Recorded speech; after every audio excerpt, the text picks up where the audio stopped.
Hello there, hello there, hello there, hello there. Welcome back to the Agostino Zinga Show with your host, Agostino Zinga. How you doing, ladies and gentlemen? How you doing? How you feeling? How you doing? Great, amazing. My head's a little bit... I need to get my hair shaped up. Anyway, what's going on, people? Hope you're doing well wherever you may be. Hope you're doing splendid. Hope you're having a great time wherever it is you may be out there in the world. I am reporting, directing, voicing my words live and direct from an undisclosed location somewhere in the depths of London, and I am so happy to be here with you today. So freaking happy. My day actually started off pretty good, I'm not gonna lie. Monday has been a really flipping good day for me. Better than most. Most of my days have been full of drudgery. Most of my days have been full of pain. I've been full of tears. I've been full of heartbreak. I've been full of whatever else it may be. But today was actually a good day. Today was actually a fucking good day. I got up early, went for a run, did a little 2-miler. Then I got my 10,000 steps in. Not my 2-miler only, by the way. I'm built different from some of you man them out there. Some of you man them and gal them and they dems, you include your fucking steps into you include the run that you did into your steps. I don't do that. They're two separate things. I got my 2-mile run in, then I also did my 10,000 steps. You get me? I'm not playing games. And I might even go high. I might just say 20,000. You know what I mean? Just to kind of separate me from everybody else. Just say 20,000 steps a day. Fuck it. Fuck it. You get me? Did that, got some fucking food, had a nice fucking fry up, which is probably not the best idea, but I was absolutely starving. I burned a bunch already anyway, and I'm not going to eat again the rest of the day anyway. I'm going to go on a nice little long 20-hour fast for this particular day to get myself nice and snatched and ready to go, because some of these motherfuckers in the stream chat, some of these motherfuckers in my comments, they think I'm some play guy, you know. Actually, I need to take an anti-allergy tablet. If I keep making that noise, please forgive me. I haven't been smoking cigarettes, I promise. I haven't been smoking cigarettes. I've not been smoking the ganja, I promise you. I've not been smoking the hashisha. It's just because I haven't taken my anti-allergy tablet and my fucking throat is a bit like, I mean, it's a bit scratchy, it's a bit dry. But anyway, there are some people in my stream chat who legitimately don't believe that I'm that guy. They don't believe that I'm the chosen one. They don't believe that I'm special, right? They don't fucking believe that I'm special. So they don't believe that I can get down to 190 by fucking the end of June, right? 190 pound. Motherfuckers are saying I can't get to that. Oh, you're 230 now. You're built like a Skoda. You're this, you're that. You can't get down there. All right, watch and see then. Watch and fucking see. So I went out there, got my fucking mileage in, got my fucking heart rate pumping. After this particular stream, I might even go to the gym again, actually. I think I might go out and go to the gym and go do something on a treadmill. I'm actually thinking to go on a treadmill and do a fucking 200-meter sprint thing that I usually do for 10 rounds to get some more fucking steps in. You get me? I'm not playing games. I'm absolutely not playing games. So everybody doubting, man. Everybody thinking, oh, you can't do it. I'm going to limit you. I'm going to say you can't do it because I can't do things. You are going to be proven so fucking wrong when I get on this fucking stream in a couple of weeks or in a few weeks time and I got a crop top on. When I come on the stream with a fucking crop top on, my belly button pierced, shh, I don't want to hear anything from you. When I come on the stream with a crop top on, my nipples pierced, my belly button exposed, and a tramp stamp, a temporary tramp stamp on the fucking taint, on above the crack of my ass where all the hair is and stuff, I don't want to hear shh from you, okay? Because I'm going to show off my form. Best believe once I get down to 190, that crop top is coming on. Best believe when I get down to 190 pounds, that crop top is coming on, bro. That crop top is coming on. You're going to see that fucking small waist. You're going to see that V. You're going to see that fucking V. That V above my fucking cockhole. That V above my cocky. You're going to see that fucking V above my cocky. You're not going to want to see it, right? I'm going to show you by force. I'm going to Brian Callen Crystalia you with that, right? I'm going to show you my cocky by force, but you're going to see. You're going to see how trim I be. You're going to see how trim I be. Apart from that, what else happened? Apart from that, oh, this past weekend, UFC happened, right? UFC, was it 328, I think, number? Please forgive me. Sean Strickland versus Khamzat Chimaev was the main fight, obviously. And fuck, you know, man, Sean Strickland's annoying, innit? Sean Strickland is fucking annoying. That style that he has is, I don't think the most aesthetically pleasing, right? He's a little bit of a cunt himself, but he gets the job done, doesn't he, man? that motherfucker gets the job done. His style is fucking annoying. He's a bit of a fucking prick. But let's not deny, he gets the job done. And everything I've heard from other fighters, I forgot who said it specifically, but during the run-up of this fight, one fighter specifically said that they've heard from a bunch of people who train jiu-jitsu, who train wrestling and grappling and shit, that Sean Strickland is notoriously hard to keep down.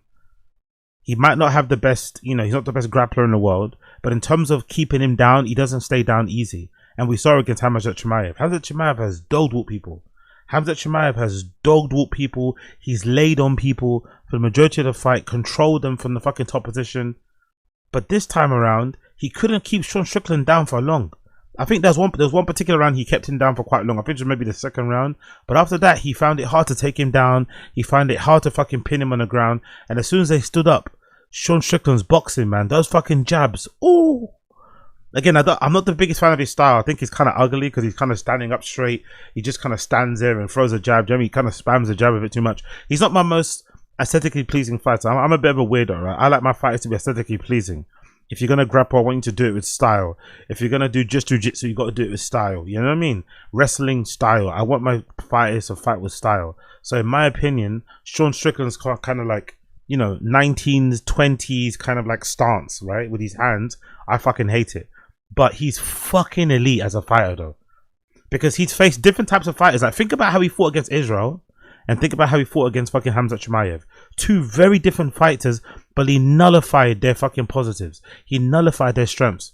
Israel Adesanya and fucking Khamzat Chimaev, he nullified both of their strengths. Against Khamzat Chimaev, he suffered a little bit that first round. He kind of got taken down, whatever else it may be. But still, Khamzat Chimaev didn't do that much. He didn't really... That's the one thing I'm surprised about Khamzat Chimaev. He's not as good as Khabib on top in it. Maybe again it's a weight cut, because the weight cut he had a crazy weight cut. He was really depleted. He looked like he was going to faint during the weigh-in. I'm not going to lie. Khamzat Chimaev looked like he was going to faint. He looked really grumpy. He looked really pissed off. He had a proper horrible weight cut. So I get it, but he's not that devastating on top. We didn't, or maybe I didn't fucking credit, or I didn't really respect Khabib enough when he was here. I didn't give Khabib the respect he deserved when he was here, man. I didn't give Khabib the respect he deserved when he was here. Because Khabib, when he was on top, when he got you down, you were getting elbows and punches. He was fucking shoving his hand in your face, covering your nose with the palm of his hand. Like, there was always damage that was being incurred. Like, he was violent, you know. Khamzat Chimaev isn't really that violent on top. I was surprised. He was just going for the fucking choke, going for the fucking submission. He wasn't really trying to exert. He wasn't really trying to like hurt Strickland, you know. I think that would have probably made more difference when he was on top. He was just trying to get a position to kind of choke him out. But yeah, I was just surprised with how quickly Sean Strickland figured him out. Third round onwards, he basically just, every time they stood up, every time they had any type of striking exchange, for the most part, Sean Strickland won. There were a couple decent body kicks that Khamzat Chimaev threw that I was kind of surprised by. I think they were like left side, right, with his left leg. There was some pretty decent left leg fucking body kicks that Khamzat Chimaev fought, but again, Sean Strickland ate them up like fucking crackers. He ate those fucking things up like fucking Maltesers, right? He didn't really look like he flinched. But God almighty, he gets it done, man. Again, I don't agree with everybody online who says that Khamzat Chimaev got cheated and it was a scam result. He should have won. I don't believe that. I thought Sean Strickland won that fair and square, man. I think he jabbed that guy's face off. He punched his face off. I think the takedown defense was really fucking good. His ability to stand up, you know, given all that top pressure from fucking Khamzat Chimaev, given how he's absolutely dog-walked people in the past, was really impressive as well. I just wish I could like his style, you know. His style of fight, I'm not really into it. The kind of boxing thing, the walking into you thing, the standing up straight, it's not for me personally. I don't really like it, but you can't deny he's really good. And also, you have to also not deny his boxing when it comes to ducking. I know a lot of those punches were telegraphed, but there was some really big overhand rights, overhand lefts that Khamzat Chimaev was throwing, and fucking Sean Strickland was avoiding all of them. Some massive overhand rights and overhand lefts, and Sean Strickland was just like, he was somehow missing them by fucking inches. So you got to give that guy some credit, man. Big up Sean Strickland for getting the fucking job done. Big up Sean Strickland for getting the job done. He kind of, and again, I should have known. From time I saw people like HS Tiki talking, a few other people vote, you know, betting against fucking Sean Strickland. Oh, there's no way he can win. I think HS Tiki Talkie said he put like 200 grand on it, right?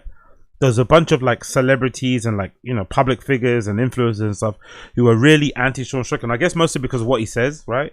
He's a bit of a spicy guy. At the end though, he was really nice, by the way. At the end, he basically said, look, you know what I mean? I've got to sell the fight. So I have to be the villain. I got to be the bad guy. You guys got to like want to see me get knocked out and buy the fight. It is what it is, which I thought was quite nice. He was kind of like, look, I respect everybody, love everybody. At the end, I also liked how Khamzat, Chimaev and him were good as well at the end as well. Even at the fight, actually, they were there were bodyguards in the fucking in the octagon. But once they got fighting, it was all respect. I really loved that towards the end. I'm not gonna lie, but yeah, man. Interesting regardless. I didn't watch any other fights, I'm not gonna lie. I think I just finished streaming and I was kind of tired, so I didn't watch the other fights, but I'll probably get through them and obviously give you a bit of my review about what I thought of the other fights as well. But I just watched Khamzat Chimaev v Sean Strickland. I thought Sean Strickland won that fair and square. I thought he came up better. I thought he answered more questions that Khamzat Chimaev was throwing better than the other one, you know? I don't think Khamzat Chimaev came up with a lot of answers for Sean Strickland's questions, whereas I think Sean Strickland came up with a lot of answers and also nullified a lot of Khamzat Chimaev's strength. So maybe even though I don't like Sean Strickland's style, maybe I should respect him more. Maybe I should put more respect on his name, because I think about how he completely nullified Israel Adesanya. That still gives me nightmares to this day, how he fucking destroyed Israel. And I think about how he fucking also took out fucking Khamzat Chimaev, and I'm like, wow. Maybe Sean Strickland is better than I thought. Big up the stream chat. Hell yeah, Monday positivity. Big up Barna. Is it Barna by Row? Sean Strickland is the Arsenal of the UFC. Yeah, I believe that. Yes. That's really true. Sean Strickland is the Arsenal of the UFC. He kind of is, isn't it? That style, man. Big up Caseload. He's annoying but effective. Yep, Khamzat got his face jabbed off. Yeah, the jabs that Khamzat was eating were crazy, man. They were straight and they were fucking direct. I think like I have not seen the stats, but I feel like Sean Strickland probably landed more punches, right? I've not seen the fucking, what they called?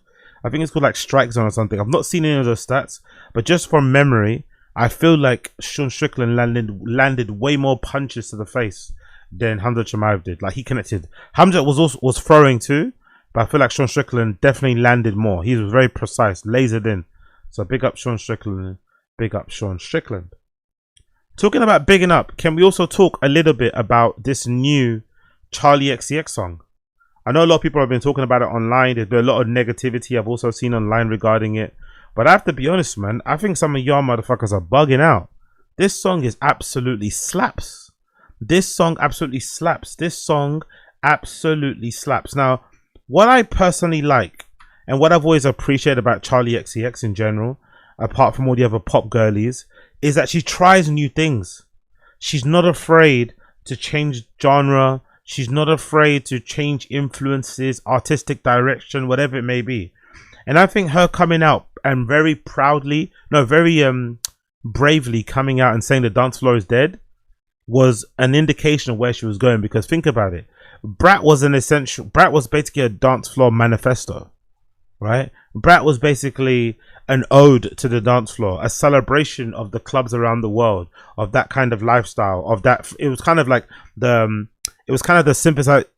synthesized version, or the music version, the track version, or the album. Sorry, was the album version of that famous Lady Gaga quote, where she's on that interview show and she's like, oh yeah, you go to the club and another club and this and that. It was kind of that sort of lifestyle of being an it girl and gallivanting around town, skipping from club to club, from bar to bar, hotel lounge to hotel lounge, afters to afters, toilet to toilet, bump to bump, baggy to baggy.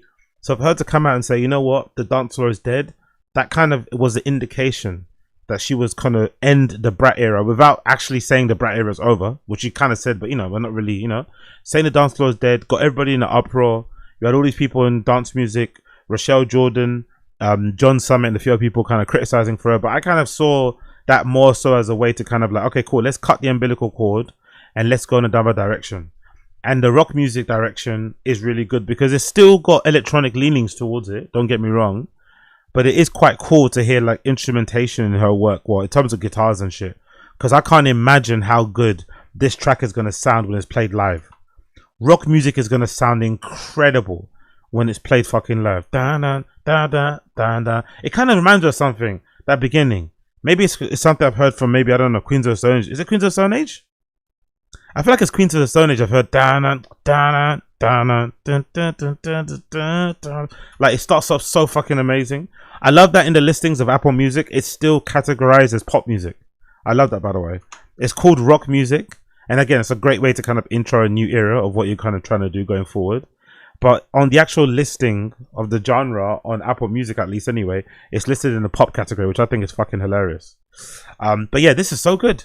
The music video features her husband. I forgot his name. He also DJs as well. So big up him. That was quite nice to see. The color grading, all black and white, shot impeccable. Like one thing you're always going to get from Charli Xcx, you're always going to get really fucking great visuals. New York has become like I feel like I went to I've been to New York, what, 3 times, right, in my life? Yeah, 4 times. And it's all because of work, which is really, I'm really lucky. Don't get me wrong.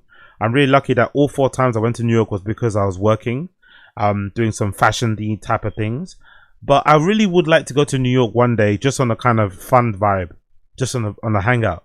Because since the time that I last went to New York, which might have been like what, 2018, 2017, I feel like it's changed now. It's become like the place to be in terms of like the hip scene, great restaurant. I guess it's always been like that, the clubs, the bars, but a lot of the quote-unquote coolest people in the world, let's say, they kind of reside or they kind of spend some time in New York throughout the year. Everyone's kind of going there.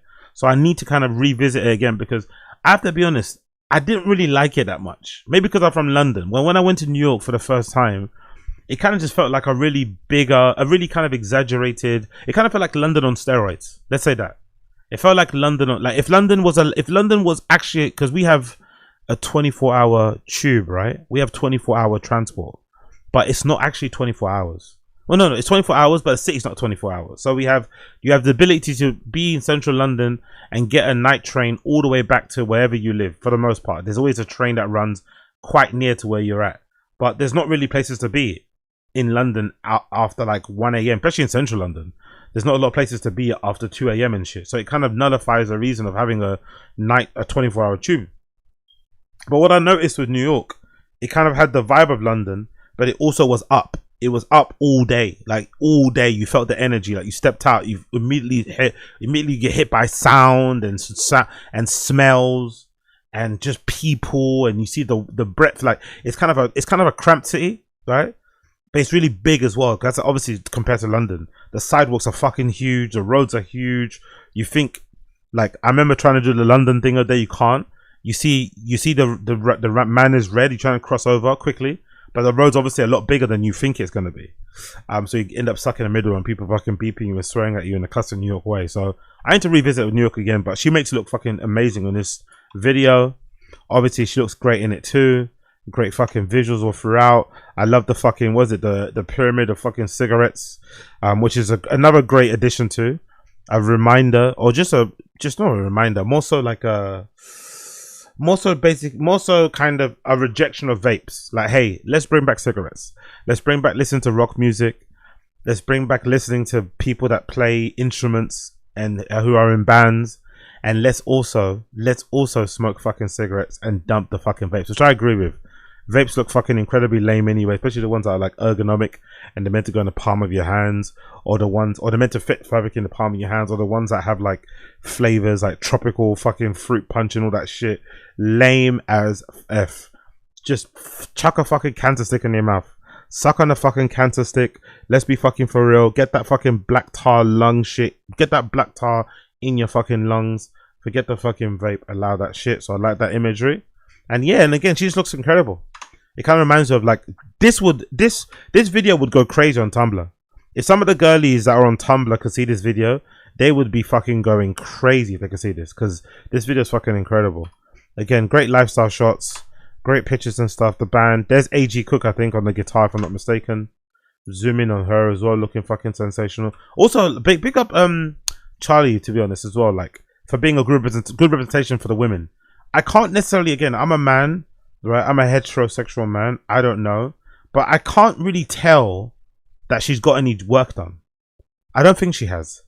You know, I don't think she's got any work done. So give credit where credit's due. For the most part, she's fairly au naturel. You have to give credit for being a knit girl, for being, you know, very immersed in American culture, living out there, making music, being surrounded by all these hot, glamorous people, friends with models, socialites, You You have to give her credit for remaining herself and not resisting the temptation to get under the knife. Honestly, because she looks fucking great. So big up fucking Charli Xcx. Obviously, the iconic image that's going viral everywhere on social media with her mouth completely full of fucking cigarettes. Well, to be fair, now it makes sense because wasn't there a clip going around when it was her birthday? Somebody sent her like a bouquet of like roses, but it was cigarettes. I'm pretty sure. So I think she's really about this life. I don't think it's a pretend. Obviously, because you remember there was a period in time. Big up Lucas Sabat and Ian Connor, but I always felt like those guys were like being performative. I feel like they're proper cigarette smokers now.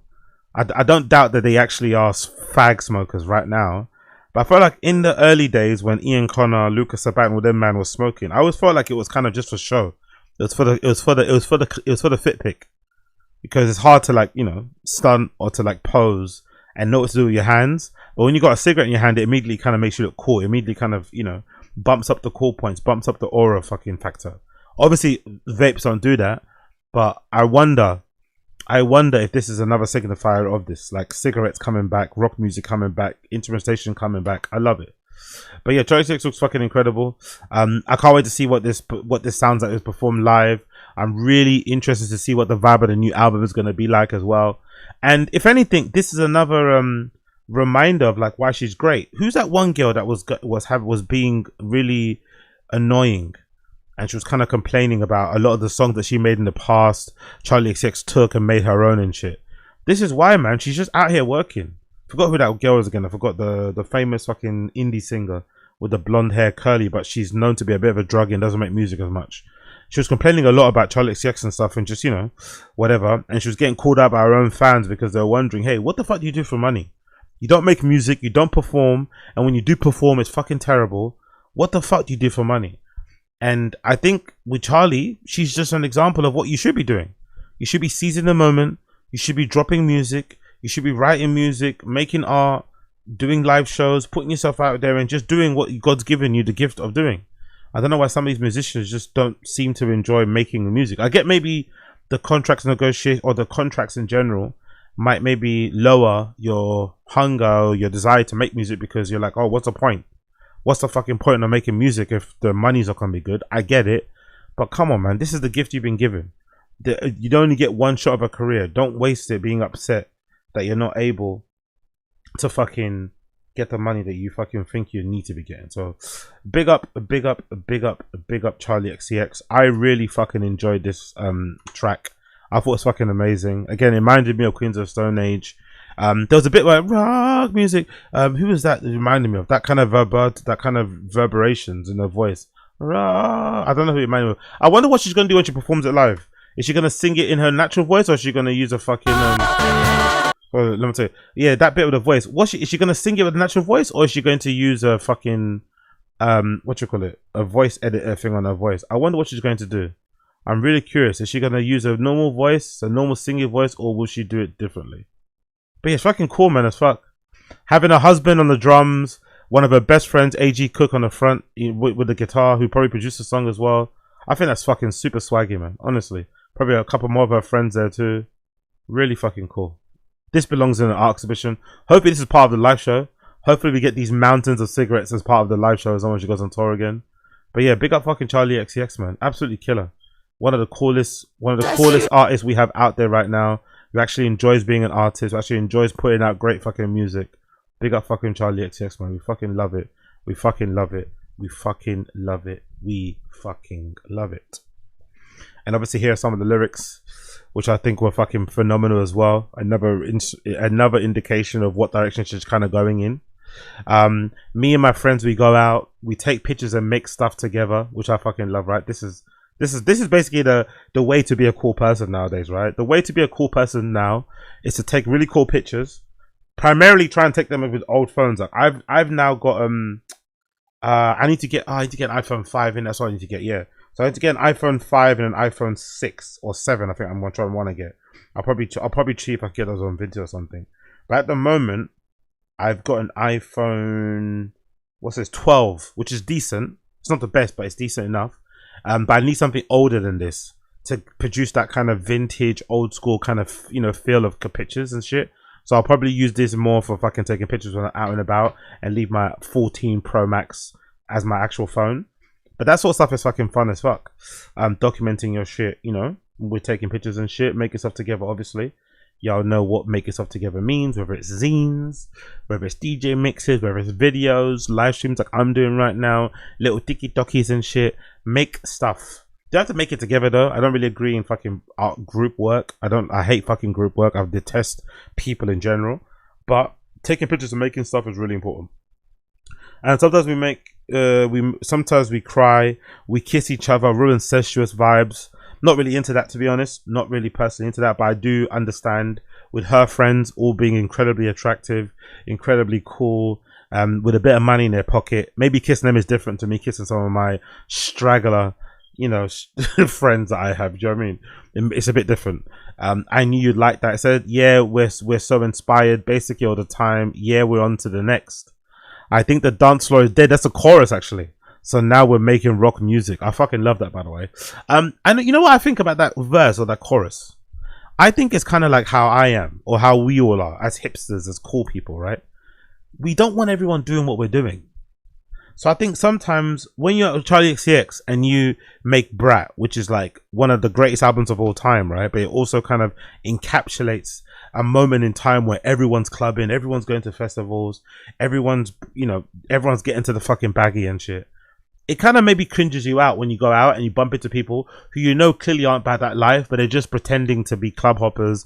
They're pretending to be in the fucking toilet cubicles. They're pretending to live this lifestyle that you've always lived.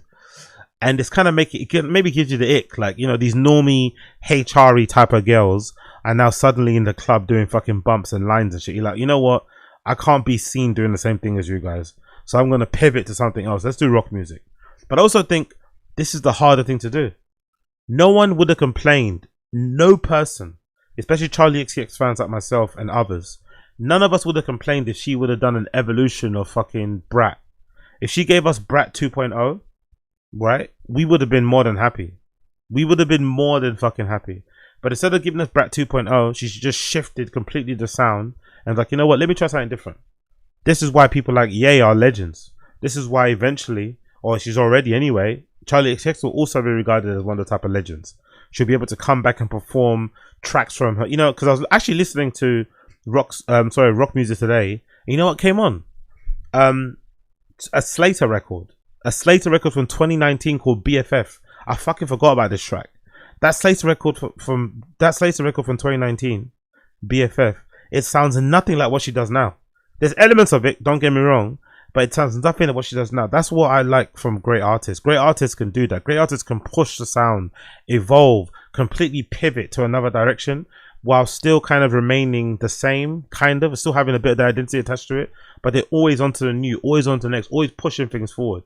Because there are pop artists now who are starting to just make Brat music right now. There are pop artists now who are starting to make Slater 2019 music just now.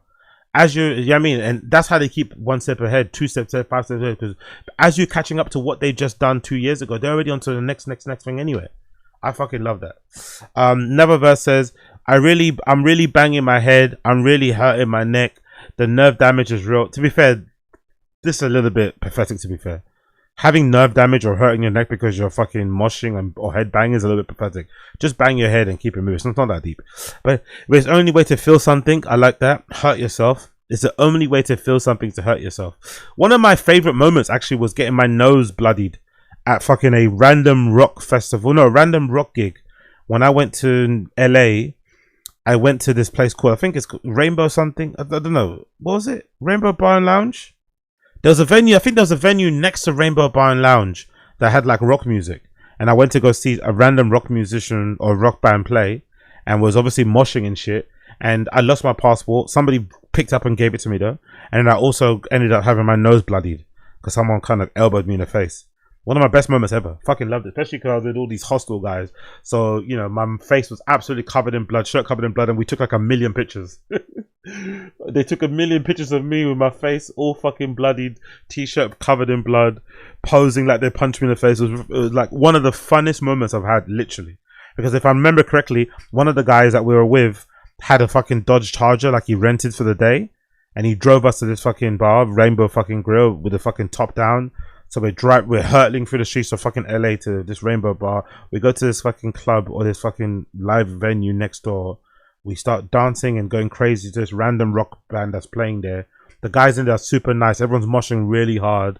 I lose my passport in the melee. I get fucking elbowed and punched in the fucking face. My nose is bloody. Everyone's fucking laughing. We're drinking Pabst Blue Ribbon beer, right? I think somebody bought like a 6-pack of Pabst Blue Ribbon beer.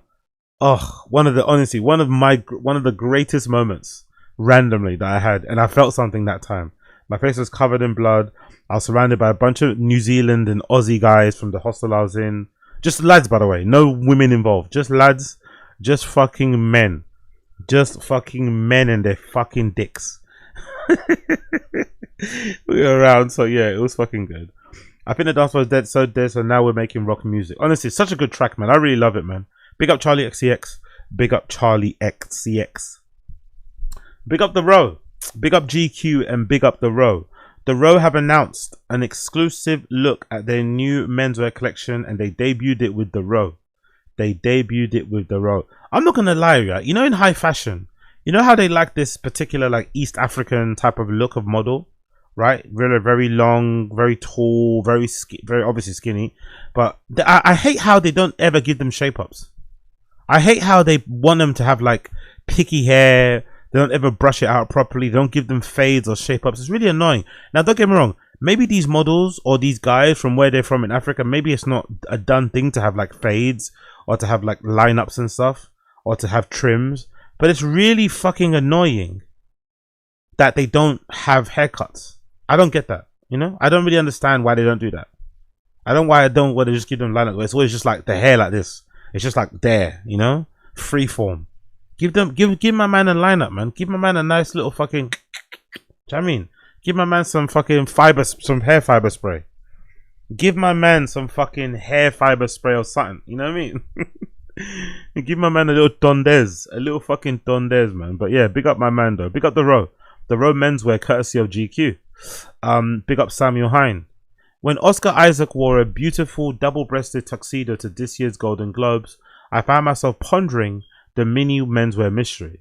I remember seeing the images of the actor hitting the red carpet in his 2-button tux, admiring the perfect balance of the jacket, neither too long nor too short, the lapels dropped but not retro, and the satisfying straightness of the trousers. Satisfying straightness. Big up Samuel Hine. The least straight guy in the world talking about satisfying straightness. Big up Samuel. It looked as close to timeless as a tux can get, with elements of 80s sartorialism, aught sleekness wrapped in a contemporary attitude. But I couldn't tell who made it. There was no obvious identifying feature to the look, and no accompanying press release to credit to be found on social media. It is a really beautiful suit. I don't blame him. I know he's kind of, you know, using big words unnecessarily here, but I don't blame Samuel Hine for wanking over this, because this is a really beautiful suit on the right. Walter Isaac was fucking... Oscar Isaac, Walter Isaac. He looks fucking incredible here. That suit is fucking gorgeous. In hindsight, it should have been obvious that Isaac was wearing the Row. Not really. Why would it be obvious? It doesn't really look like the Row at all. Months, to be fair, what elements about it are the Row? I guess maybe the sleekness of it, maybe. I don't know. Months later, I encountered the tux once again in the preview. Supremely understated luxury label Summer's men's collection. In a lookbook photographed by Mark Keane, the black tie ensemble appears alongside other wardrobe staples that toe the same line between unremarkable and sublime. That includes a gauzy white t-shirt with a relaxed drop shoulder. Oof! The Row's out here making the perfect white t-shirts for men like that. The latest evolution of the first product Mary-Kate and Ashley Olsen designed when they launched the Row in 2006. There's also a peach cotton trench coat that appears destined for Harry Styles' closet. A box toe loafer that for my money is a step towards the Row's widely imitated celebrity favorite raw soft loafer. Then there's a bunch of crisp Sea Island cotton shirts, relaxed wool trousers, loose gouge cotton sweatshirts, and silk lined blazers that form an aesthetic somewhere between stealth wealth and niche. By the way, I can't wait until fucking my guy Jake Wolf gets him, because I know Jake Wolf's going to be all over this. I know Jake Wolf is going to be all over the Row menswear. Jake Wolf is definitely going to be all over it, so I can't wait to see what he says when he eventually gets it. America and Ashley like to let their clothes speak for themselves. The Row famously bans phones for its Paris Fashion Week women's shows, and the brand don't employ celebrity ambassadors or free stuff to influencers. That's actually really cool, by the way. One of the only brands out there that doesn't send stuff to influencers and bans phones from the runway shows. Love it.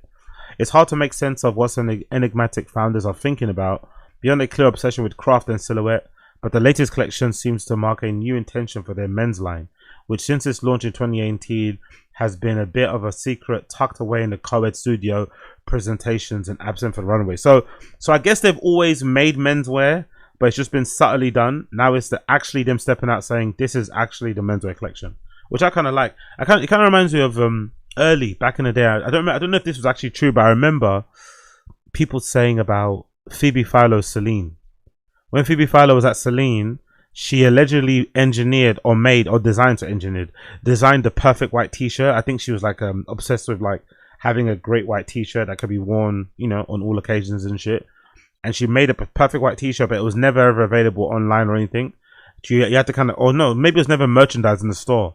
You had to kind of ask the sales assistants and they'd kind of pull it from the back. So they made this really great t-shirt that Phoebe Philo spent time on, obsessing over, and it was only sold in store, but you also had to ask the sales assistant to get it from the back. It was never actually made on display. So it's kind of one of those things that if you know, you know. Same with the Row menswear. If you know to watch the women's shows, you would have seen the odd menswear look here and there. You'd have been able to buy it since 2018, but now they're actually giving you a standalone menswear collection, which is actually cool because I think it's similar to, like, you know, owning something from Phoebe Philo's namesake label. You know, going to a restaurant and taking off your jacket and then, you know, putting the jacket on the fucking chair and having the fucking Row logo there is kind of cool. Handing your jacket over to the cloakroom and then seeing the logo says the Row as a men's jacket, that's kind of fucking swaggy, man. I'm not gonna lie. Here's some early images. We got the suit. I guess that's the suit that Oscar Isaac was wearing on here on the left hand side. Beautiful suit. You love the fucking straight tie. It's giving me who's that guy? Who's that kid? It's giving me vibes of that kid. I've got that name.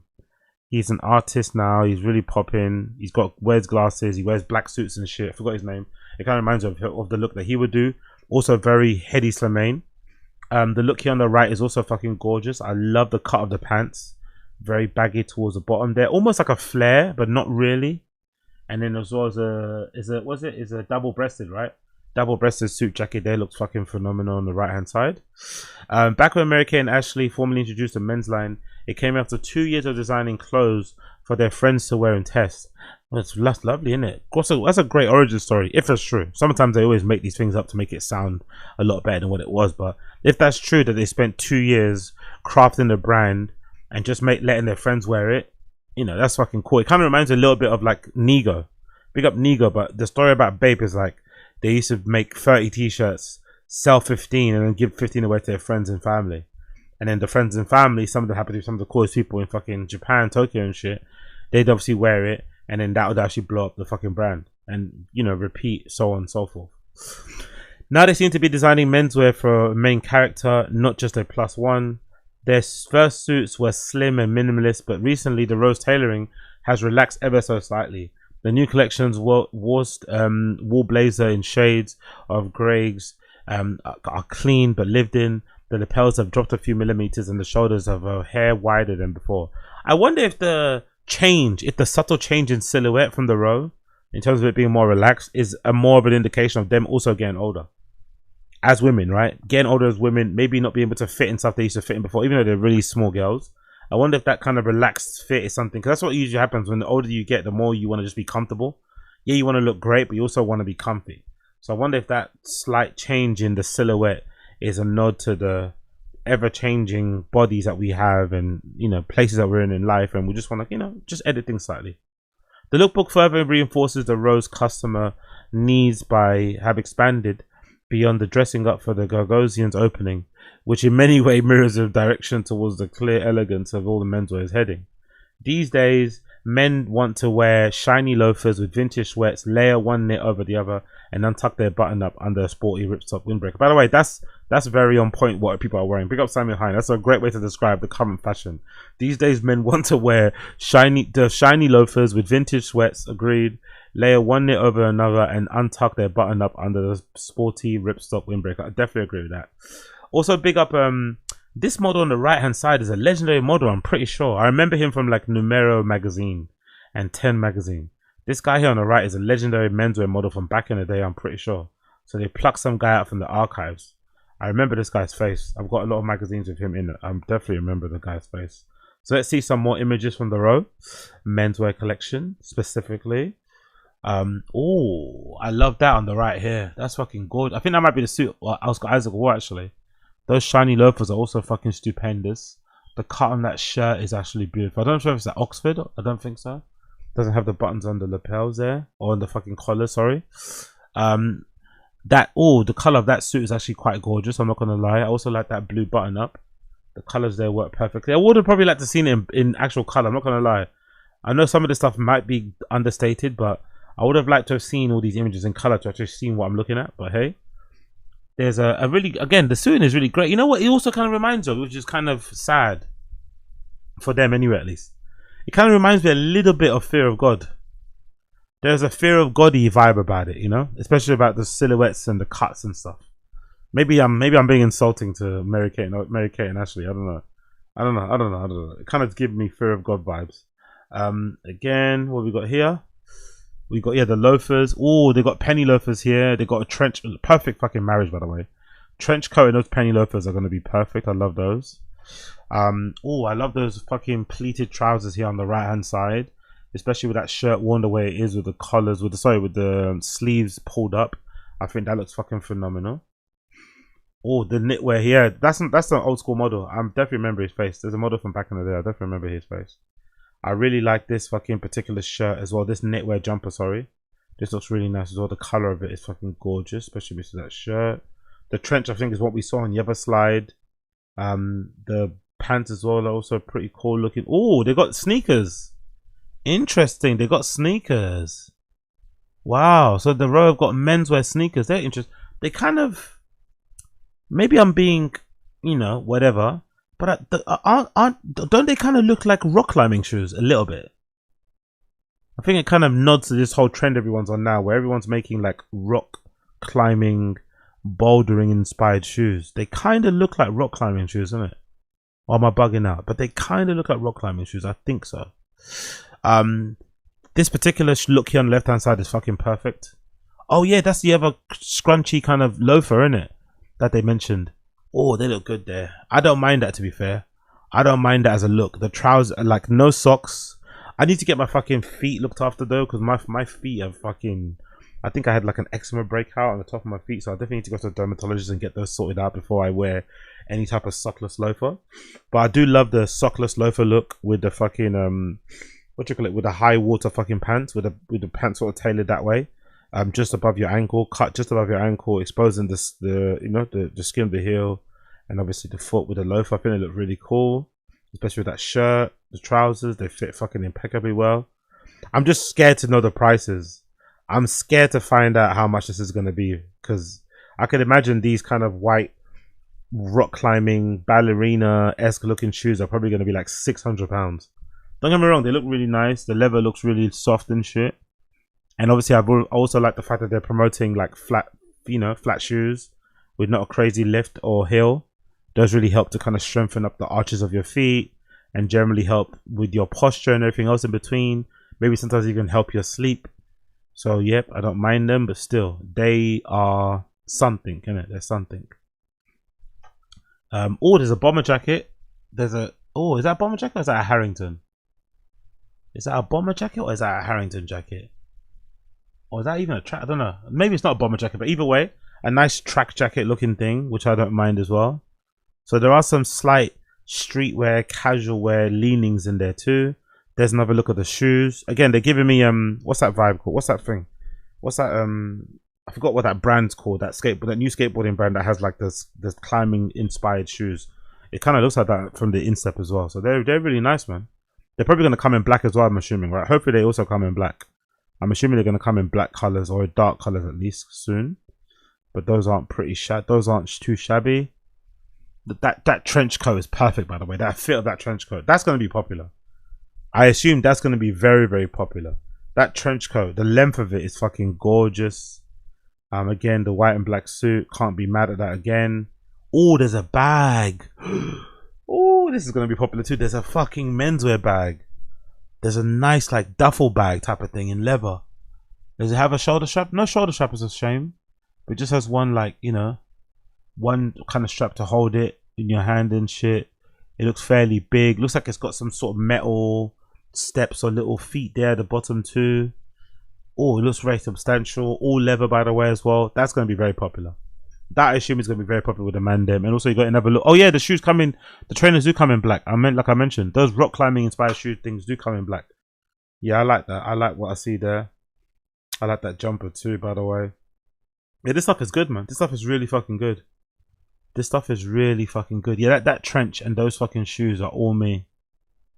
I like that suit as well. The tuxedo is freaking hard. Can't go wrong with that. Oh, is that a suede jacket? There's a suede camel type of jacket thing as well. That looks fucking lush and chic as fuck. So yeah, big up fucking the row, man. Big up the row. Absolutely killed it. Big up the row. They absolutely killed it. Can't wait to see more of this stuff properly when it actually does launch. As for when they will go to the Golden Globes, luckily they still a perfect tuxedo. So is it available to purchase now? Can you see it? Is it purchasable? Can I see it on the website? Let's see if you go to the row. Did they have a men's section there now? Or is it going to be available later? Let's see what they say here. You go to the row.com. It says, oh yeah, there you go. We've got men. Let's see, new arrivals. Oh yeah, it's all there. It's all here. Amazing. It's all available. Ooh, that's trench coat I said I want. That trench coat I said I liked, or I said I wanted. £3,650. That trench coat I said I wanted. £3,650 fucking pounds. God almighty. What's it made out of? Let's see what, if this has got rayon. If this, oh, it's actually sold out too. It's already sold out. See, oh, I've got good taste, man. I've got a good eye. It's actually sold out already anyway. If this is made of rayon, I'm gonna fucking go crazy. Let's see. It's only one color. It's only available in one color too. I actually quite like that, by the way. I like that they made a trench coat and it's only available in one color. There's no black. There's no navy blue. There's no olive. It's just available in that beige camel color. Let's see, knee length. Yeah, that's a good knee length coat in wash cotton with detachable bolero, slated welt pockets, and a concealed front pocket. And a button front closure. What's the details? What's the material? Oh, 100% cotton. Okay, cool, nice. 100% cotton, fully lined with silk habotai. What is silk habotai? Is that like a special Japanese silk or something? What is silk habotai? Habotai silk, often known as Chinese silk, is a lightweight, plain weave fabric valued its smooth texture, soft sheen, and versatility. Traditionally used for lining a kimono. Ah, they've used the lining of a kimono inside of a trench coat. Lovely. It is now popular for blouses, lingerie, scarves, and silk paintings due to its excellent dyeing properties and affordable price. Okay, so it's affordable. It's not expensive actually. But yeah, 100% cotton. Okay, it's 100% cotton at least. That's good. It's 100% cotton at least. That's fucking good, right? What's up? What's happening here? Let me refresh this again. Why is it not letting me do this? So let's go into pictures. Let's check out how it looks like. Oh, it's fucking gorgeous though, isn't it? It's a really nice jacket. Look at the fucking size of it, the length of it. I love the raglan sleeves as well, by the way. That gives it a nice kind of like broadness on the shoulders without making it look like boxy. I quite like that. I quite like that. Oh, look at the length, man. Honestly, that's a perfect jacket. That's a perfect. No wonder it's sold out. That's the type of length. That's the type of trench coat you find sometimes in a vintage shop if you're lucky. You can be sometimes lucky to find something like this in a vintage shop. You can walk in and find something like this that fits you perfectly. You're like, oh my god, I can't believe it. But most of the time you don't. But that is a perfect fucking jacket, isn't it? Absolutely perfect. Perfect coat or jacket, whatever you're gonna call it. I love the one button exposure here, by the way. I love the fucking what they call it? Is it I think it's seashell button, right? Really nice big seashell button there. The funnel fucking neck as well. The concealed buttons on the front. Oh really? That's interesting. So hold on. So the front has got like this weird, you can actually have that whole front section kind of exposed, so expose the buttons as well. Interesting design. Just from what I could see. Am I bugging or not? I think that's what it means, isn't it, right? I think the style of the front is kind of exposed, but yeah, beautiful jacket. That is also sold out, unfortunately. Let's see the shoes. Oh, the shoes are available on pre-order. They're not available to buy just yet though. They're called the Clement sneaker. They're available on pre-order. Only size 45 and 41s available. No 46s. They're sold out too. And they are £880. 880. But these are gorgeous though. Really fucking well done. Such a good sneaker. Not gonna lie. I love that it doesn't look like a Nike or anything on Adidas. It's just like their version of, or their kind of take on a sneaker. Maybe it's got some slight influences of an Oniso Tiger or an old Asics or something. But again, the silhouette doesn't really match what those big brands are doing nowadays. Zero drop sole, kind of a one-piece upper a little bit. I don't really mind these at all. No obvious logo on the sides and stuff. If you know, you know type of thing, which I think is beautiful. The row embossed here on the insole, and that's it basically, right? The only bit of branding this shoe has is the row embossed on the insole. If I was being a bit picky, I'd say I don't like the little seam here. Maybe that's a way to kind of hide the stitching, but I don't like this like seam, this massive, like, you know what I mean? I want it to be smooth around the front, the toe box. But apart from, oh, they've also laced it correctly. This is the first time I've ever seen and it comes from a designer brand. This is the first time I've ever seen a shoe listed online and it's been laced correctly. What do I mean by laced correctly? For me, lacing correctly, having, you know, grown up as a sneakerhead and worked in fucking various shoe stores for most of my life actually, right? What I know about lacing is, especially with sneakerhead world, when whatever size shoe you're wearing, the lace has to kind of come, so this is the right foot. So the lace here on the right foot, it kind of goes over, not under, to the right of the shoe. And then your left foot will go to the left. So when you look down, you'll have this going that way on your right foot, and on your left foot, the lace will be going the other way. It's a really small thing, but if you know, you know. When you see guys who like trainers or whatever wearing it. So this is definitely a nod to the heads out there. Big up Mary Kate and Ashley. And yeah, they're also available in black, I think, as well, if I'm not mistaken. I did see the model wearing a black pair. So that's a shell colorway of those, 880. So close to what I said before.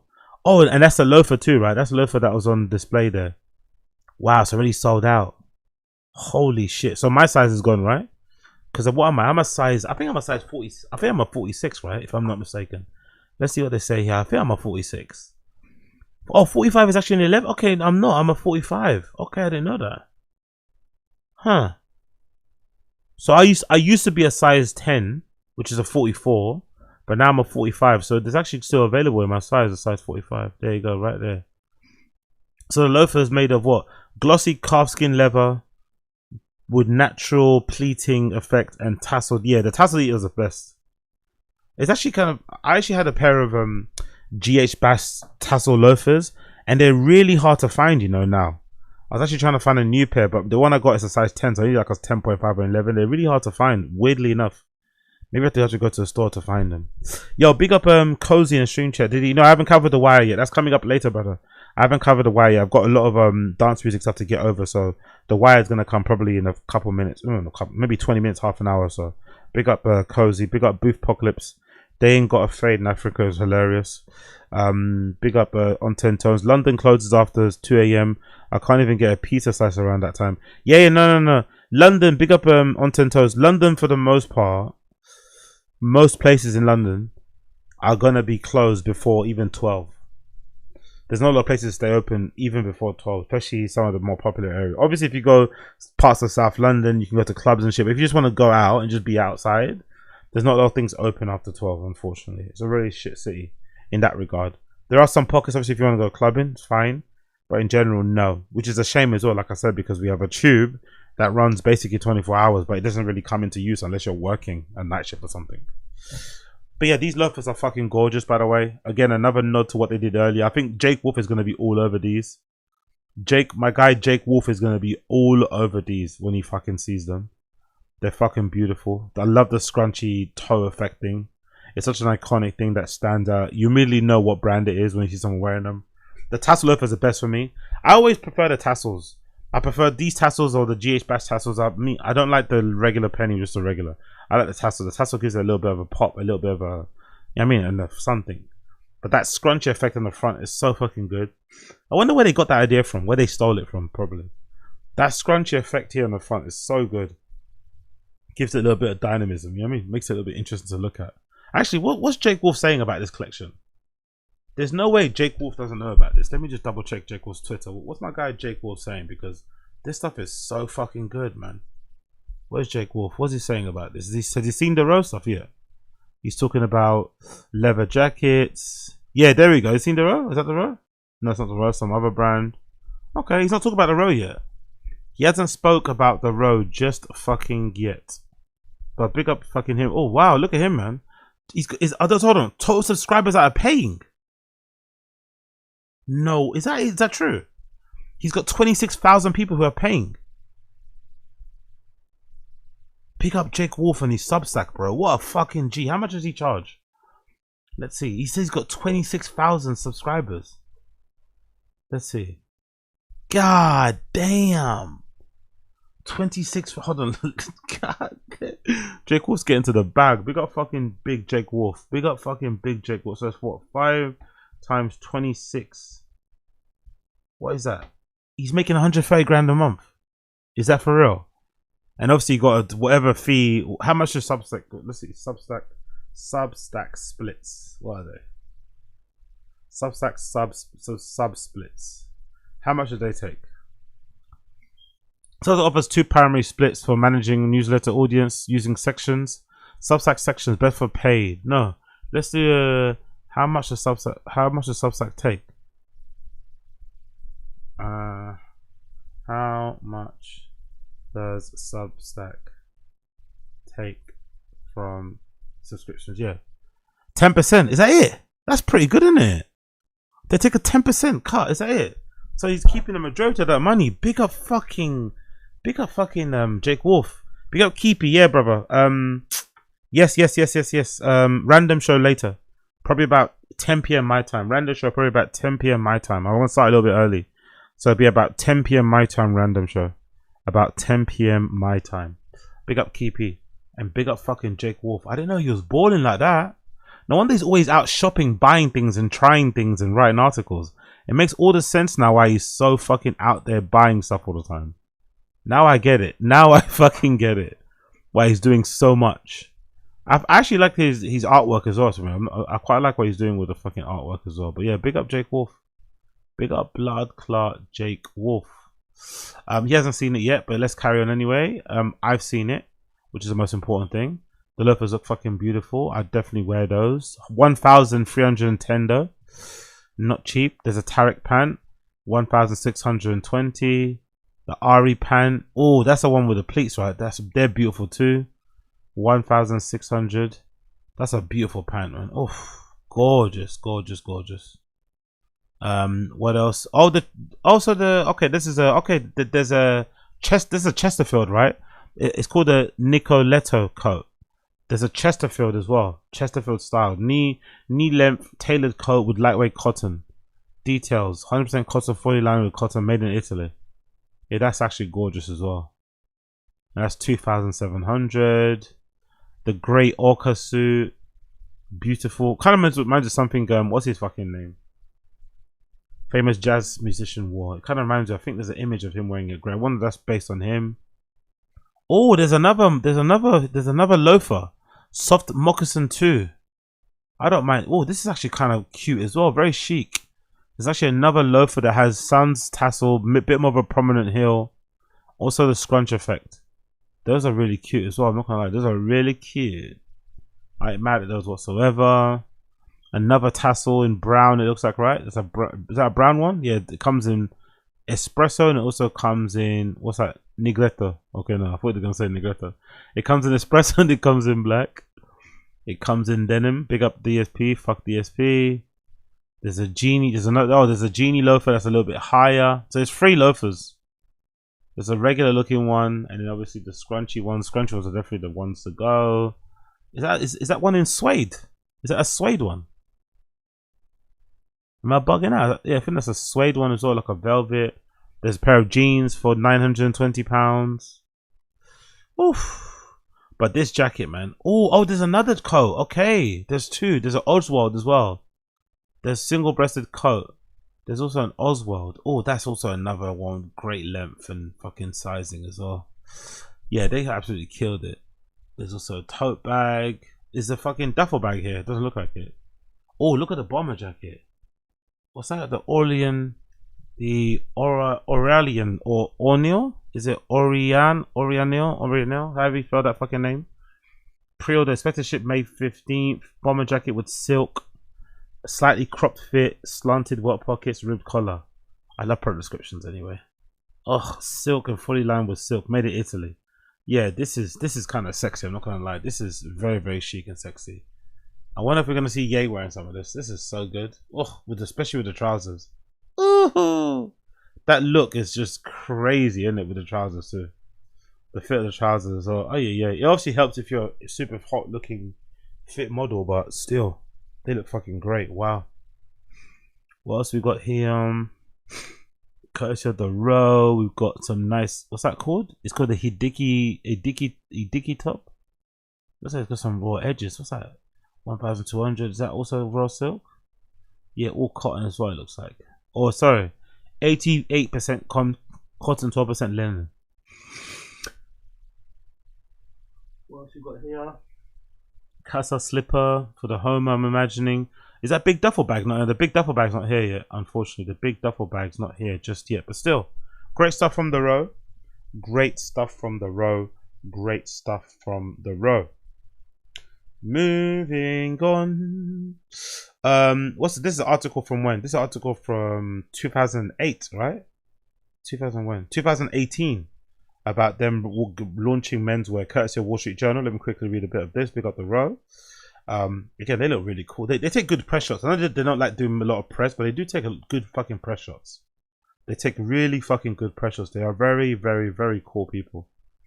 Ashley Olsen shrugs on a navy blue cashmere men's jacket over her black sweater and sinks her hands into her pockets. Her delicate frame is dwarfed by 6 hanging racks of men's suits, shirts and jeans in loft-like Manhattan showroom of the row. The fashion brand Ashley co-founded with her sister Mary Kate.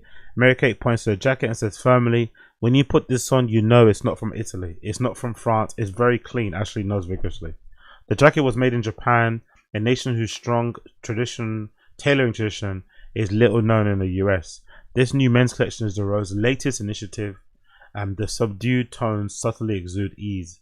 There is no bold Gucci-inspired embroidery, Tom Brand-esque shrunken sizing, or low-slung streetwear styling, as she has been wearing the jacket as part of the meticulous system that she and her sister formulated since founding the row. It is a result of a 2-year project in which they and their small team traveled the globe, inspected seams, counted stitches, and pitted factories against one another. Taking a page from industrial and manufacturing, they employ performance trials that they call wear testing, trying the clothes themselves or asking friends and associates to borrow samples, report back. This is not new. This is how the row works slowly. I like that, actually. That's actually a good idea. Take this jacket. We're working on this fucking double-breasted fucking jacket. Wear it and let me know while gone. And just through wearing it, a guy will find out, oh, the shoulders are a bit tight. Oh, this bit on the jacket ripped because I did this. This material fucking stinks after this. You know what I mean? Like, all these type of things you will never be able to gauge if someone actually wear tested. So I quite like that approach. Always iterating. It's cool. It's almost like a techie startup thing as well. Back to the jacket. It's cut. It's shorter than the traditional blazers. It features style of lining the sisters discovered in Japan, in which a layer of suiting fabric is sewn inside nearly to the armpit. Into this cut, the interior pocket, which Ashley calls with precision a bassoon, a tailoring term for a flapless pocket with reinforced trim. A signature of the row's new suiting, this lining gives blazers a polished look while eliminating layers of horsehair or other structural materials that shape many European and American suit jackets. When the garment is made like that, it has a look you can just tell, says James Gilchrist, general manager of the Dover Street Market in the US, which carries a row when women's wear and has ordered the men's. Of course they have. The row is primarily a luxury women's wear label with a following among other fashion lovers who won't blink at 1,350 cashmere hoodie or a 6,790 lambskin skirt. The brand has dabbled in selling a few men's pieces, just putting little things out there, says Mary Kay. I love that, by the way. That's such a great way to describe your brand, isn't it? and what your serious business that you do. Just putting little things out there. Says Mary Kate, such as a shoe collaboration with Italian footwear artisan Enzo Bonifay. This is the first time they've debuted in a full men's collection, which includes similar denim pieces, knitwear, but revolves around tailored separates and suits, ranging in price from $3,950 to $5,795. The highest priced item in the fall 2018 collection, a Chilean overcoat, is $7,850. Jesus. So they were always spending, even back then. Even back in 2018, the Row was always a spenny brand. They are not playing games with you out here, mate. If you want the Row, you're finna pay. If you want to pay, you're finna get the Row. If you don't want to pay, you're not getting the Row. I feel them on that one. I can fucking feel them on that one. If there's a reason for the question the Row's moving to women's wear or menswear, sorry, it'd be the timing. Subtle tailoring is not the latest trend. Slogan tees and hoodies are today's obsession. James Jebbia of skate brand Supreme was awarded Menswear Designer of the Year by the Council of Fashion Design in America, CFDA, in June. A few weeks later, street style guru Virgil Abloh showed his first menswear collection for 2018 of RIP Virgil Abloh, and it was color wheel of floral hoodies, silvery space age capes, and bright athletic wear. The Row isn't. Mention of the streetwear trend causes the sisters to raise their eyebrows in unison. I don't think people are taking big risks in They fucking hate streetwear. It's funny though. They do approach stuff in a streetwear aesthetic way. I'd imagine a lot of streetwear guys, a lot of streetwear men, definitely buy the Row. I'd imagine, you know, the kind of next evolution. Because I don't, you know, I don't know. If it was me and I'm, you know, I'm sure a streetwear guy, but I also love fashion. I wouldn't immediately go and wear fucking a million door. Do you know what I mean? Or wear like a Kith suit. I'd want to wear an actual fashion brand suit, you know? I want to kind of evolve that way. When I wear a Kith or a million door, I want to wear them for what they're good at. Kith are good at making t-shirts and tracksuits and shit. And a million door are good at making, you know, what I'd call traditional menswear, traditional streetwear, let's say. So yeah, I don't think anyone mistakens the Row for streetwear. I'm not gonna lie. But I also wonder if they purposely steer away from it. They don't really make hoodies, do they? I'm just trying to think of what I saw on their web store. I don't think they make many hoodies. Yeah, they have t-shirts and stuff, but t-shirts, you know, universal. I don't really see them making, you know, any sort of that. I also don't see any kind of traditional looking sneaker, like a one that looks like a sneaker, not like a fashion sneaker. Do you know what I mean? Like, because their sneakers look good with trousers. I mean, like a sneaker that looks good with jeans. You don't see a lot of that. The sneaker for them is the loafer, for all intents and purposes. So yeah, maybe there is an on purpose pivot, an on purpose direction that they do where they don't want to be associated with fucking streetwear. It's funny because this is more of a risk than putting words on a t-shirt. Mary Kate says, who knew the black gorgeous perfectly fitted suits would be a risk? Oh, interesting. Really? I didn't know that. The Row's president David Schulte suggests that the industry is lacking a male equivalent of the sophisticated ease that the label has offered women. That's true, actually. That's a good point. There is actually, maybe, especially for the new gen of brands, maybe the only one I think is similar, but that's not really a men's brand, is Laquan Smith, but he makes a lot of women's stuff as well. Do you know what I mean? That's the only one who I think is kind of similar. Actually, am I not live on fucking Kick? What's happening? Am I not live on Kick? Why did it fail to connect? Oh shit, I'm not live on Kick. Hold on 1 second. For some reason my Kick ain't working. I don't know why. It failed to connect. Why is that? Why did you fail to connect, motherfucker? Oh man. Okay, give me a second here while I quickly, I'm gonna delete this Kick thing and make another one. Add a new target. That's annoying, isn't it? Let me call it Kick. Why did it fucking not let me connect there? Big up everybody tuning in, by the way. If you're here for the first time, please smash the like button if you can. Make sure you smash that fucking like button. Subscribe to the channel. That would also be greatly appreciated. And yeah, man, thank you for tuning in. It's always a pleasure, never a fucking chore. It's always a pleasure and never a chore. Let me also get this thing up going on here. Bear with me 2 seconds as I quickly just get this loaded. Just go back over here. Make sure, what is it? My one-time password, what is it? Where are you? The code will expire. Please enter the following. Where is it? I can't see it. Please enter the following and I can't fucking see it. What the fuck is going on right now? Where am I? Okay, there you go. Please enter the following. Okay, cool. Now it's there. Boom. Hopefully this works. I'm hoping this works, but it should work. Let me get this cracking. That's the URL, right? Boom. And that's the stream key. Boom. Hopefully this works. I'm really hoping this works. It should work, right? It should. Let's see. Yes, we're back. Okay, Kick is back now, but fucking hell, the whole time I wasn't streaming on Kick. This whole time I wasn't fucking streaming on Kick. Okay, cool. Big up everybody on Kick, by the way. If you're not already streamed on there or hanging out there, make sure you check out my Kick. It's kick.com/Agostino Zinga, all one word. Let me actually put that up on my fucking thing so you can see it. I'll just link it to the chat right now.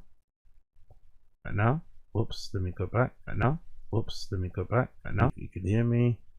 Double speaking there. Let me go back to the creator dashboard and let me link my Kick so you guys can see the channel and shit, right? So it should be working now. My Kick should be working, right? If I write my name there, will it come up on the chat?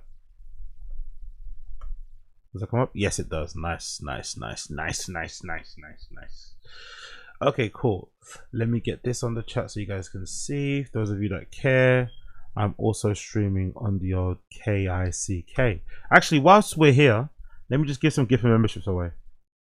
Let me give some gifted memberships away. While we're here, let me give some memberships away. Big up everybody tuning in. I've got 5 gifted memberships left for the month. Let me just give some gifted memberships away for those of you that are here while we're on a bit of a break while I just fixed my fucking Kick stuff. So big up everybody for tuning in. Here's some gifted memberships from me to you. Make sure if you get them, you say thank you to me.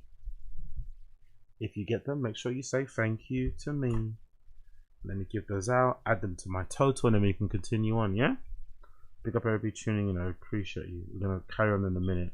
Just need to make sure this is all set up the way it should be. Memberships, cool, 36. So that's what, 41 now, right? So I'm on 41 members now here. Not bad, you know, considering this is the channel that people don't really like watching too much when it comes from me. 41 members on here, ain't too shabby. 41 on here. I think I've got 4 paid subs over on Kick. Not too bad, you know. Not too fucking bad, man. I'm not gonna lie, not too fucking bad. Just gotta keep this shit going. You never know. I might eventually get that fucking Tesla Model Y Juniper, you know. I might eventually get that Tesla Model Y Juniper with no fucking license. I have a Tesla just sitting there, so I can. That's why I'm gonna get a Tesla just so I can sit in it and stream in it. I'm gonna get a Tesla just so I can sit and stream in it. That's gonna be a fucking swaggy time in it. You already know how I run.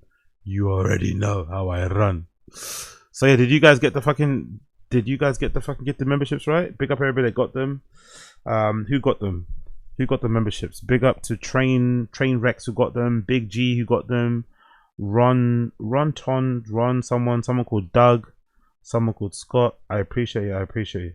Gifted membership. If you're watching on YouTube, big up Cos. If you're watching on YouTube, on the main site, not on your phone, but if you're watching on YouTube, you can gift the membership. So when you scroll down the bottom of the chat box, Cozzy, you can click that little dollar icon and it gives you an option to do memberships, and you can gift memberships to people. So you can basically, it's a membership on the channel. Because sometimes I do like member only streams, or I do like member only chats during my live stream. So if you want to chat during a live stream, only members can do it. So you can buy a membership for the channel. I think it's like $4.99 or something like that. And then if you want to, you can also gift them to fans and other people watching. So if you don't want it for yourself, you can gift it to somebody else. So that's what gifted membership means. Everyone's got them. I think YouTube has them, Kick has it, Twitch has it. Just a way to kind of support the channel, support your favorite creator in it. Blah, blah, blah, blah, blah, blah. Let's get back to the show. Big up everybody for tuning in. Big up, who's that? Big up, is that Parquet Tapes? Oh yeah, big up you, man. Well gone. Long time no see. Big up Parquet Tapes in this chat. Hope you're good, man. Big up Parquet Tapes in the chat. Hope you're good, brother. Long time no see. Cool, let's continue. The decision to expand into menswear was prompted by the customers, friends and family who frequently asked, when are you starting it? Where can I find it? Ashley says the concept was to create something for the husband, for the Rose female client, adds Mary-Kate Olsen, noting that their own husband, Oliver Sarkozy, is a habitual suit wearer. Ah, that's interesting. So the kind of men that they're into, or the kind of men that they're with, would wear the things that they make. I love that, by the way. That's fucking beautiful. That also makes sense. So when thinking of it now, because I think that fucking Olivier Sarkozy guy, I think he's famous for wearing trench coats. I'm not gonna lie. So maybe that knee length, that past knee length fucking trench coat is actually taken from inspiration from fucking Olivier Sarkozy's fucking wardrobe. I'm pretty sure he's known for wearing really long trench coats. I'm pretty sure. We spent a year really figuring out the fit of the suit. Says actually single-breasted, double-breasted tuxedo. They labored over and then lengthened the pants rise at the waist. I think a men's rise has gotten shorter and small. There's something about slightly higher rise that is quite sexy. That's true, actually. Especially with the shirt tucked in. It looks really nice. It looks very chic. We're talking millimeters, says Mary Kate. Anyway, I'll leave it there for now. That's an old article.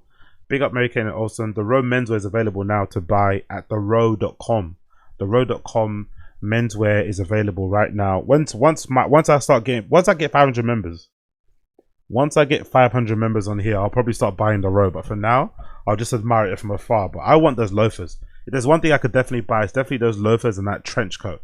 That fucking $3,000 trench coat is sublime. I'd fucking wear that in a fucking heartbeat. I would wear that in a fucking heartbeat. But for now, we make do with some Stussy, with some Supreme and all that shit. You get me? That's what we make do for now. But big up everybody tuning in. I appreciate you. Let's continue. Let's fucking continue. Actually, you know what? Whilst we're here, because I think Cozzy asked already, let's just get straight into the WIFI Festival and drop other stuff. Let me appease Cozzy in the chat here because he's been asking about this WIFI Festival all the time. So, WIFI Festival happening on the 14th, I think, of May, if I'm not mistaken. So it's this Thursday, right? Or this Thursday or Friday. So it's happening fairly fucking soon. So please forgive me for the late notice, when it comes to the WIFI Festival. But there is WIFI Festival happening in New York, happening on the 14th of May, if I'm not mistaken. Happening at the Knockdown Center, so not the Rec Center, the Knockdown Center. A great little venue there. So let's double check and see what I want. So here's the lineup here before we continue. Big up everybody tuning in. So the event happens on a Thursday to a Sunday. Interesting dates, by the way. Usually festivals are on Friday to Sundays or Friday to Mondays. They don't usually go from Thursdays, especially techno ones or electronic music ones. So interesting why they started on a Thursday. But regardless, it starts on a Thursday at 5 p.m. at the Knockdown Center to Sunday. The great thing is that there's no camping. I don't mind festivals like this. I don't mind when there's a festival, there's no camping. So there's no camping required. So you can just go in and out. Do you know what I mean? You can arrive on a Thursday, do your thing, leave, and then come back again. So I don't really mind that. Similar to like Stone Techno Festival. That's why I want to go there. I think I'm going to go to Nation of Godwana instead though, by the way. Because, you know, it's camping. It's a bit different. I think Stone Techno, I think someone mentioned in my comments that Stone Techno has become very, very commercial. It's super popular now. Everyone fucking goes there. So it's maybe not the greatest. Maybe I kind of missed Stone Techno. That's the truth. I think from what I heard from that person in my comment section, I think I missed the perfect time to go Stone Techno. Would have been the first couple of years. Now it's become really popular. And, you know, everyone kind of goes. But one of the great things about Stone Techno, I think is why it's so popular, is that it doesn't require camping. Because a lot of the better techno festivals or dance music festivals in general, they require you to be on site and camp. And, you know, I'm not sure about you, but I've got skincare. I've got fucking serums.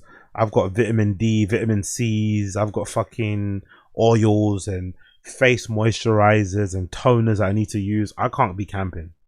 I'm probably way too grown. I'm way too bougie for camping. I can't do it. So although I will be camping for Nation of Godwana, just as a one-off thing, I would prefer if I didn't have to, you know? And I know there are some people, big up Myhar and a few of these other people that I know. Some of my friends called Myhar and shit, when they went to, where did they go to? What festival did they go to? They went to a really popular one. I forgot which one it was. The one in London that that Carl Craig, is it Carl Craig? The one in London that's made by the guy from Fabric. I forgot his fucking name. There's a festival here in London, Houghton, that's it, Houghton. My friends went to Houghton Festival, right? And they're from London too. And, you know, at similar age or maybe a couple years older than me. And they decided to get a hotel. Like I think Houghton is like in a village somewhere. It's really, really far from any kind of residential areas. But they managed to find like an Airbnb that was closest to the venue. And they just booked out this Airbnb, this home, and they just all stayed in this house. So they kind of left the festival grounds, went back to the house. It kind of took them ages to get there, walk in and come back. But they didn't do any camping. So I think a lot of these festivals like Wire, like Stone Techno, I think they're popular. So look at the tickets. Look at that. All sold out, bro. I think the reason why all these things do so well, look at that. The only ticket available is Thursday night live programming with Mutek. That's the only thing available. No other dates are available. Everything is sold out. By the way, it's really good pricing though. $40 is pretty decent. What was the Friday night ticket one? Friday night was 45, 50. Yeah, quite decent pricing, isn't it? 650, 60 for a day, but it's all sold out. And I think a lot of it's to do with older people wanting to go and not wanting to camp, going to preferring these, and just people in general. Like I need a shower. Like I don't mind wearing the same clothes 3 days in a row. Like I'm like, if I had to choose between having to wear I don't mind having to wear the same clothes 3 days in a row, but I have to shower. I don't mind having to wear the same clothes 3 days in a row, but I have to fucking shower.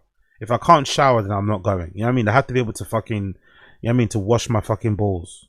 I have to be able to wash my fucking balls. I have to be able to scrub my fucking face. Like, I'm a big black dude. Like, when I scrub, like, water turns colors, you know? I'm a big black man. When I scrub, the water turns colors. Like, it turns fucking colors. Like, do you know what I mean? I need a shower. So big up WIFI Festival. It's in New York, Knockdown Center. I think that's a place where fucking what's his fucking ring? Jeff Mills played, right? I think it's a place where Jeff Mills played, so it's really fucking good. Let me actually check it out. Actually, I'm pretty sure it's the same place. I'm pretty sure it's the same place that Jeff Mills played at. They've actually got an Instagram too, WIFI Festival. Let's see what's that. Oh, the Instagram's gone. They don't have an Instagram anymore. Huh. Let me say WIFI Festival. Do they have a website? They don't have an Instagram. Okay, they changed it. It's changed the handle. It's not an underscore anymore. Okay, they changed the underscore. So this is what WIFI Festival looks like. Whee! The venues look pretty. This is from last year, I'm assuming, right? It looks like a vibe. Oh, that's the venue that they had. They do a lot of things in this venue with the lights coming through. I recognize this venue. I think they do. I forgot what it is. Something. It looks like a vibe. Oh, it looks like a vibe though. WIFI Festival looks like a fucking vibe. It looks fun as fuck. These are some great pictures. Who took these pictures? These are some great fucking pictures. Oh, is that somebody called Wolf the photographer? Yeah, is that him that took pictures? Yeah, big up Wolf the photographer. You are very good at picture taking, mate. Jesus Christ. Captured the mood perfectly. Captured the mood perfectly. So yeah, WIFI Festival looks like a vibe. It's got any videos? Memories from our daytime stage in the ruins. Who was there playing actually? Who was that playing there? Alarico. That's from Alarico from last year. Funk Assault. Claire. Look at the chill out areas. Yo, New York is a bit of a vibe, isn't it? New York is a bit of a vibe, man. This looks so fucking cool. This looks like clips that you would find in like the early 2000s. I'm not gonna lie. Maybe it's because everyone's style has changed. But this is an integral part of festivals, by the way. An important part of festivals is having a really good area to chill out in. Like where you can just kind of decompress, have a cigarette, drink a Red Bull. Do you know what I mean? Get like these girls, put your feet up, get some blood running through your legs and stuff. This is an integral part of clubbing. But in London, we don't have it, you know, because I think London clubs, because there's such a transactional nature with clubbing in London, it's like you pay for your ticket, you go in, you dance, you fuck off. They don't really let you chill. I think in general, they design clubs in London to make you go ticket, entry, cloakroom, bar, toilets, dance floor. That's it. You know what I mean? They make it in a way where you don't chill out. I'm pretty sure they do that in London. They design the dance floor in a way where they don't want you to chill. They don't have chill. Like most clubs don't even have chill out zones. That's why Fold is probably so popular, because Fold has this really nice outdoor bit, has that really nice bit in between, that bit that kind of connects, the bit that's in between, like outside and the toilet area, the booths or the lockers. But a lot of clubs in London don't have, or even festivals don't have a chill out area. You know, they just want you to go in, buy booze, buy overpriced food, fuck off. Do you know what I mean? It's pretty fucking fucked up. It's honestly kind of fucked up how they do it. They do not want you to chill. They do not want you to fucking chill, man. But this looks really good. This looks fun as fuck. I'm not gonna lie. The vibe, like I'm getting a feeling of the vibe even through the pictures. Who played here? Freddie was that Freddie K last year? Oof. They have some decent lineups, isn't it? Look at all these different rooms as well. Let's see. There's no videos. You're not gonna give me one single little clippy clips to see what it look like. Give me a single clippy clip. Come on, give me a. There we go. D Dan and DJ Tool stand out back to back at Wire 2025 is now up on. Oh, so it's available on. So they got the full mixes on YouTube. So this is D Dan and DJ Tool playing. D Dan I don't really fuck with too much. You know what I mean? I was DMing one time and he left me on scene, so I'm a little bit off D Dan. I'm not gonna lie. I got left on scene once. I don't know when it was. It last year or a couple of years before that? Don't know when it was. Sometime I was like, I don't really fuck with him. Don't get me wrong. I might hear him again play and I might listen to him again. But for now, I don't really listen to D Dan too much. I'm not gonna lie. But big up DJ Tool.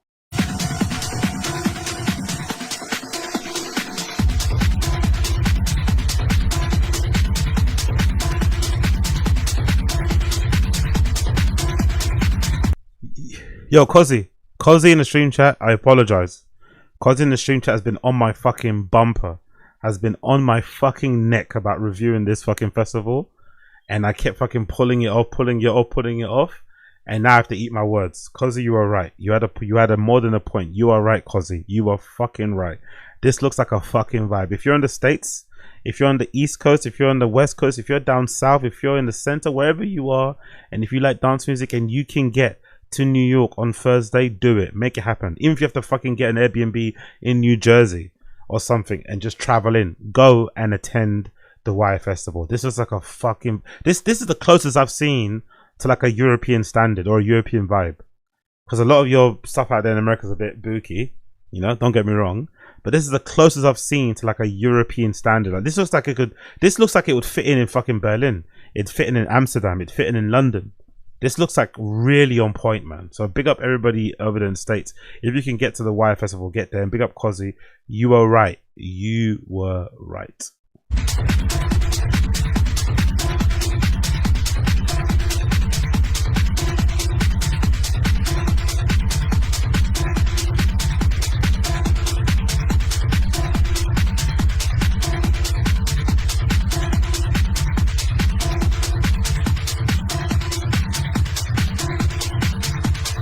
Great production too, by the way. They go crazy production too. Great fucking production too. They go fucking crazy with the production.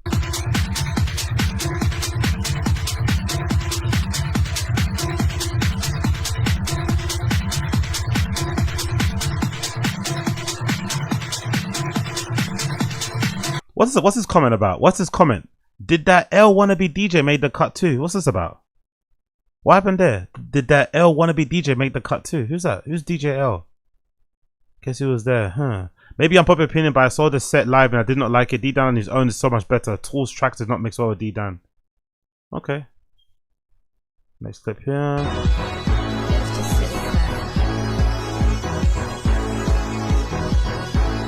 Yo, big up Pocket. Yeah, I agree too. I agree. Sonar's also Sonar's another good one. Sonar's another one too. Sonar, I definitely agree. Sonar, I definitely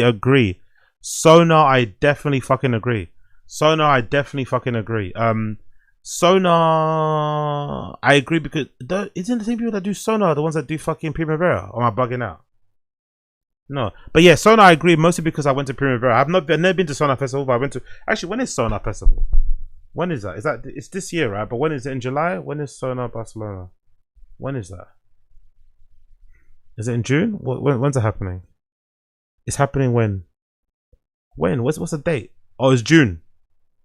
So Sonar's happening in June. Sonar's good for that too, because Sonar you don't need to camp, and it's in fucking Barcelona too. You don't need to fucking camp, so it's the same, but you don't need to camp. It's in Barcelona. So let's see who's playing on the Thursday in Sonar. Chris Dusty's there. Boys Noise. By the way, am I the only person that's a little bit? Boys Noise is kind of overrated, no? There's a lot of hype around Boys Noise recently, especially with the recent collaboration with 9 Inch Nails. But my only person that thinks that Boys Noise is kind of overrated. The stuff he used to do before was okay, but I feel like some of the conversation around Boys Noise production wise, I don't really get it. I don't really get the Boys Noise thing. I'm not gonna lie. He's alright, but it's not as good as everyone trying to make it seem as. Maybe it's just me. I kind of like the older stuff, the stuff he did prior when he used to have.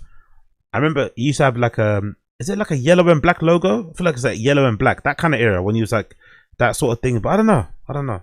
But yeah, big up Sonar. Sonar's cool. Who else you got here? You got Katama playing, the Hacker, which I like, Speedy J. So fucking hell, it's a lot of people in it. Jesus Christ. What's this? Sonar plus D. So there's two Sonar. There's a Sonar lineup plus D. What's this? Are these like up and coming artists then? And then on a Friday, who you got on a Friday? Addison Groove, Cormac, one of my favorite DJs ever. It's one of the best disco DJs or whatever in the world. Love Cormac. Daria Koloskova, not really the biggest fan. I prefer her. Her husband's pretty good, but I'm not the biggest fan of her. DJ Gogola's good. Khalees, okay. Actual Khalees is playing. Nia Archives from the UK is going to be there. Big up her. Skepta's performing also. Nice. Sammy Virgi. My friend Olga loves fucking Sammy Virgi. I'm not the biggest fan personally. Who else is there? Saturday. Dom Dollar. DJ Maria. Clara Couve, sorry. Love Foxy. Ogazon. Yeah. Sonar, yeah. Good shout, Parquet Tapes. Good shout, man. Sonar's fucking hard too. Sonar's on Tedesco from the over here as well. Big up him. That's a really good fucking True Shell. Yasmin, the Prodigy's performing there also. Big up the Prodigy. Daniel back and Ryan Elliott. Fuck. Yeah, Sonar's a vibe, isn't it? How much are tickets to Sonar? Access to Sonar, is that, God, yeah, European festivals are the ones, isn't it? All of that for 184 euros. Yo, Sonar Festival is a vibe, man. European festivals over UK festivals. All of that for 184 euros only. Weekend ticket, 149 euros. That is so good, man. And Barcelona, and what, day tickets, 44 for Thursday, 89, basically 90 euros for Saturday, Friday. Honestly, European festivals, Barcelona, right? Great Airbnbs.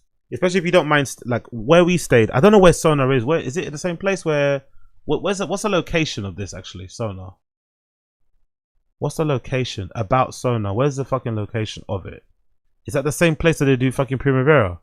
Takes place at Fira Gran Via. I don't think that is where Primavera is, right? Because Primavera is a bit further up. It's next to the beach. Where's that? Is that the same place where Primavera is? I don't think it is, right? Let me just double check the map. See if I'll go back to the WIFI Festival in a minute. Please bear with me. I'm just got ADHD. So Primavera, yeah, it actually is. It's quite near Primavera, no? Yeah, Primavera Sound is, yeah, because I remember we stayed somewhere around here. Oh no, Primavera Sound further up. Anyway, it doesn't matter. If you don't mind where you're staying, if you don't mind staying a bit further away, you can actually get a decent Airbnb for pretty cheap in Barca. And the food and the lifestyle there is really cheap as well.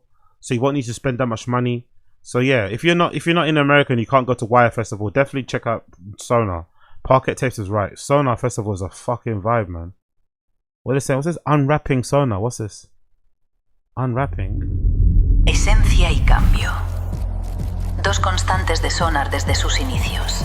Sonar 2026 es convertirà en un festival més tecnològic, més innovador. Penso que és l'inici d'una nova era de Sonar. En Sonar 2026, la energía del día y la noche se encuentran por primera vez en un mismo lugar. Atardecer, amanecer, todo en un mismo Sonar. Yo, big up Parquet Tapes. Sorry, I didn't see your comment there. Big up Parquet Tapes.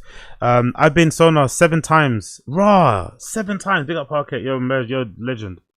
Oh yeah, big up Don Dotto. Oh, there was somebody. I talked about that on the stream, didn't I? I talked about that before. There was that guy that looked like he was wearing a thong. Yeah, I remember that. And they found out he was a DJ, right? He was a little bit weird. Yeah. Also, that was that Wire Festival. Oh, I didn't know that. That was that Wire Festival that happened. I had no idea. What great lore. Big ups Pocket Tapes. Also, it's not just about Sonar Festival. Every single club in Barcelona has an amazing lineup. Oh yeah, cool. So the clubs as well. Okay, that explains it. That explains it then. Okay, Sonar's a vibe, man. Wow.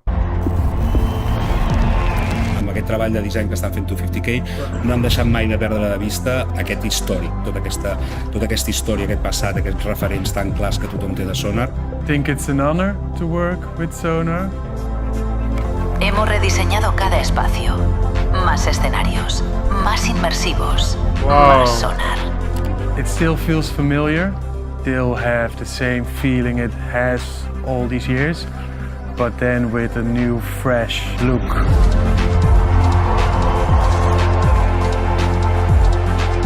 Explorar más que nunca, redescubrir más que nunca. Sonar 2026. Más Sonar que nunca. Sona 2026. Love it. That looks fucking great. That actually looks pretty great. So big up Sona, man. Big up Parquet Tapes. You're right, man. You're right. You were fucking right about that one. Sona's a fucking vibe. I've got so much I need to get to. Again, when is Nation of God 1 again? Hold on, let me double check this something. When is Nation of God 1 again? Because I've got so many things I want to go to. When is Nation of God 1? Is that June or July? July. Ooh. No, that's not the one. 2020. I want 2026, don't I? I want 20. What is it? 2026? Is it July or June? Let me double check the dates here so I know what I want. It is July still. Okay. So I don't know, man. It could be possible, you know. I could do a madness. I could actually do a madness. I could actually do a madness and go to both back to back. It's actually possible. It actually might be possible, you know. Because then I'll be, yeah, June, July. Oh, that'd be pretty decent if I did that, innit? That'd be pretty decent, innit? Went to Sona for fucking 18th of June for fucking... Went 18th of June to Sona, Barcelona. Got to practice my Spanish as well. That'd be good too. Give me time to practice my Spanish. Try practice my Spanish. Sharpen it up a bit. And then next go to fucking... The following month go to Nation of God 1. That might have to be a vibe, man. Might have to check it out. Might have to check it out. Let's more. This is back to DJ Tool and D Dan from YFS. I actually want to see a vlog. See if anyone's got a vlog on TikTok. Let me actually see if anyone's got a fucking vlog on TikTok. Actually, I'm curious to see. Does that even exist? What am I gonna say? Wire Festival vlog. Someone have anything of what the experience where they went? Oh, that's wireless. I want wire, not wireless. Wire. Give me wire. Wireless. God damn. Okay, cool. Wire Festival. Give me Wire Festival NYC then. Let me write that. Let's see if that works. Someone must have it, right? A Night to Remember. Where's that? That's from Basement. No one's got a little vloggy thing, no? No one's got a little vloggy thing from Festival. Why? Lost in... Okay, this is from Freddie K. From last year, right? Let's see this.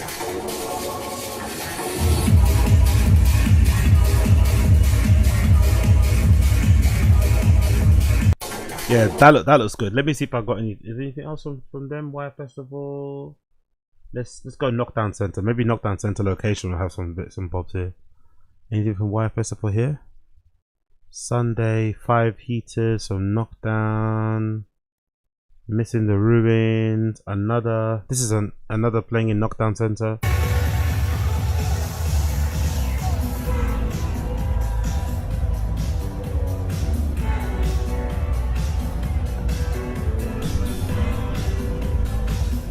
Big up Keepy, AZ looking like Allen Iverson. I'll take that.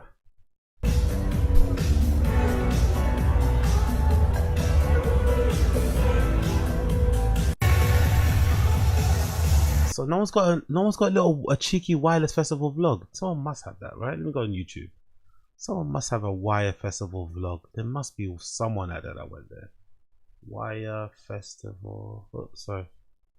Wire Festival NYC. Someone must have a little sign they did there. Oh yeah, so that was the guy.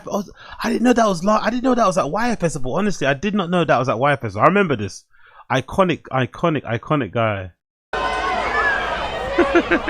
I swear that guy has some kind of personal beef with the DJ at Wire Festival last night.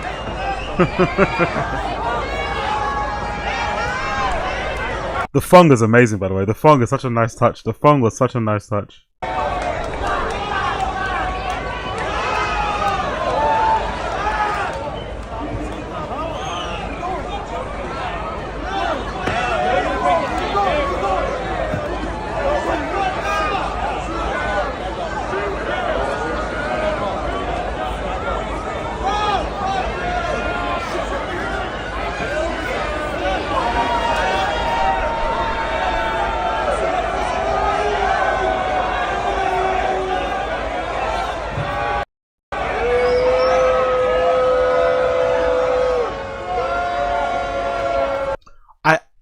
Most likely he just had too many. He just peaked too early, right? I've been there before, so I've got sympathy for him.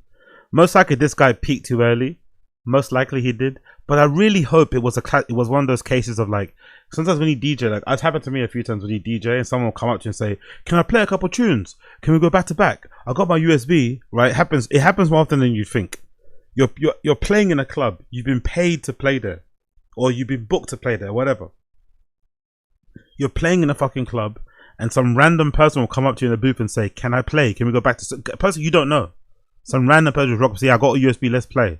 You'd be like, fuck off, innit? So you don't want to say fuck off anyway. You want to be nice. So you'll make up some excuse or something, and they'll usually kind of pushy and weird.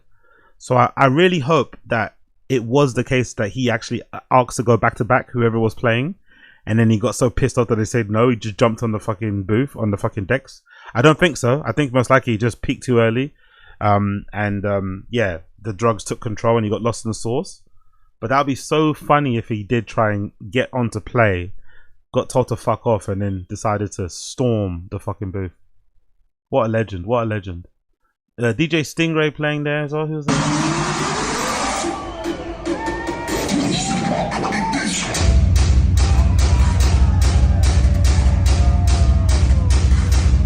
Yeah, you Americans that complain about Europe, you ain't got no excuse. You got this. This is fucking good.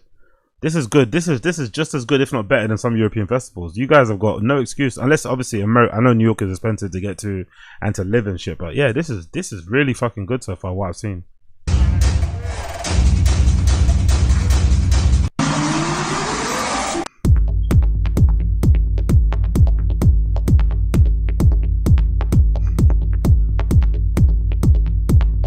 This is kind of a blog from this guy called Andrew Molchan. Pick up Andrew Molchan. He went to WIFI Festival.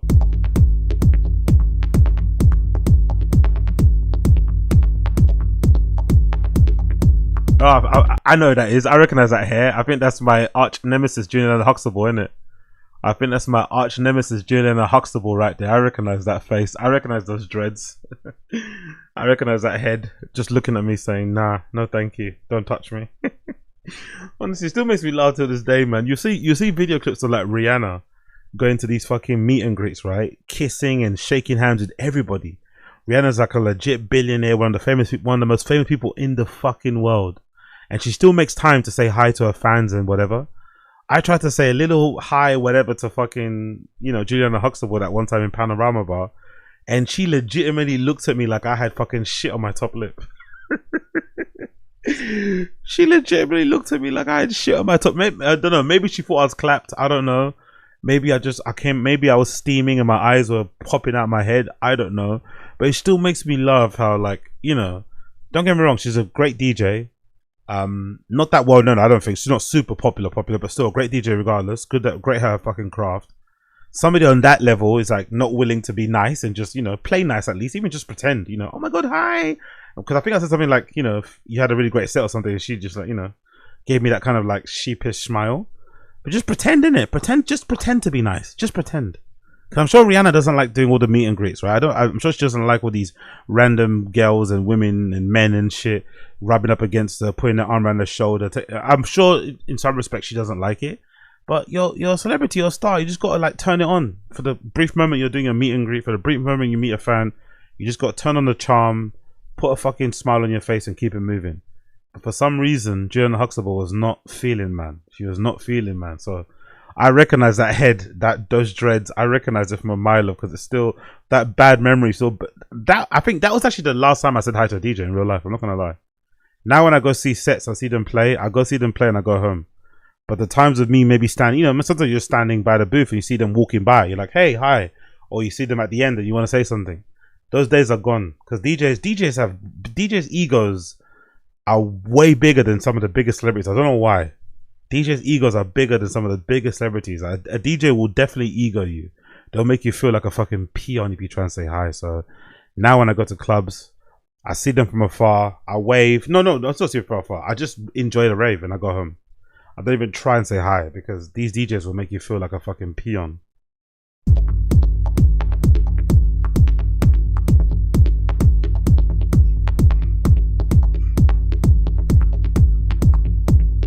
Yo, big up Parquet Tapes. Exactly. Parquet Tapes knows.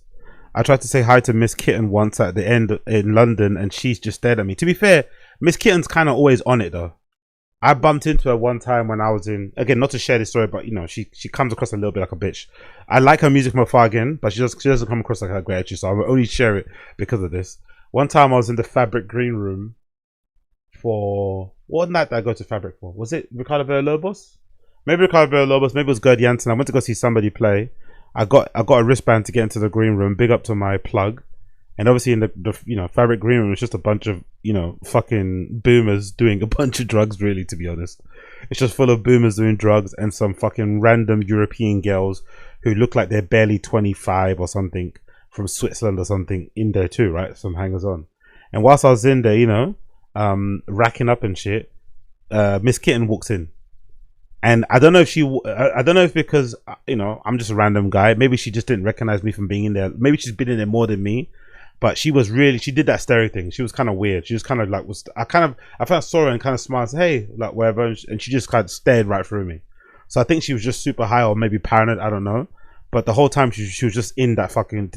There's like in the green room. There's like there's like rooms, like little toilets and stuff. But it's also like a storage unit, a storage room type of thing. And I think that was where the main people were going. They were going in some little storage room and doing whatever they were doing, and she was in there for ages. So I think she just might have been fucked up, to be fair. So big up Miss Kitten, you know. But hey, in general, don't try to say hi to DJs. Don't even try to be their friends. Just enjoy their work from afar, because if you try and say hi and interact with them, they will make you feel like the shit on the bottom of their shoe. Like, don't do it. It'll really hurt your feelings, because then you'll meet fucking David Beckham, right? You'll bump into David Beckham at Dover Street Market, and he'll be super nice. And David Beckham's like, you know, 25 million times more famous than the famous DJ. So it'll really fuck with your head. You'll be like, hold on, I bumped into David Beckham and he was really nice. Why am I bumping into this random DJ and they're like giving me their cold shoulder, or they're giving me a really fucking floppy handshake?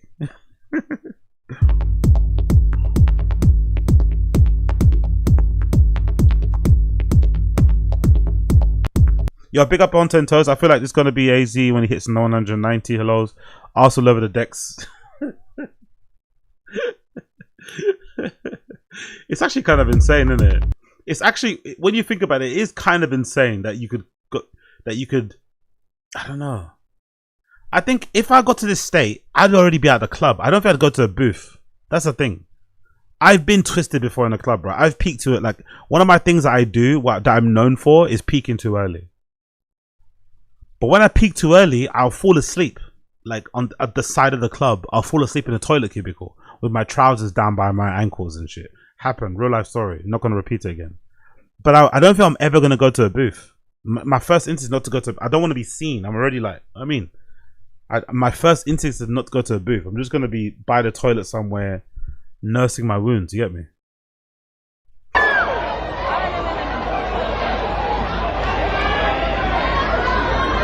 Full video. Dude crashed out, rushed the stage, and climbed onto the decks before getting dragged out by security.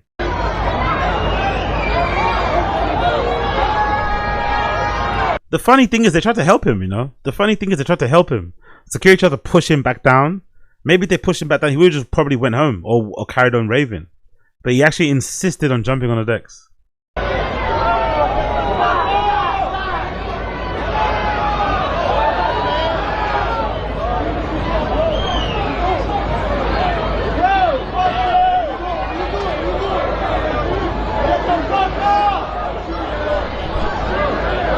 Are there people in the crowd saying, come on, you can do it, you can do it, encouraging him to jump on? Honestly, I love people that encourage bad behavior. I love people that encourage bad behavior.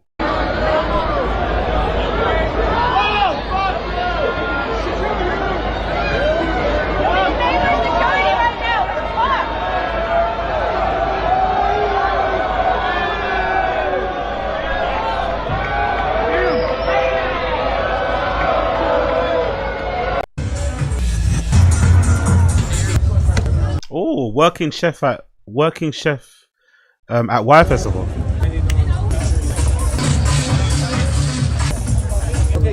Yo, you motherfuckers, man. WIFI Festival is like a vibe, bro.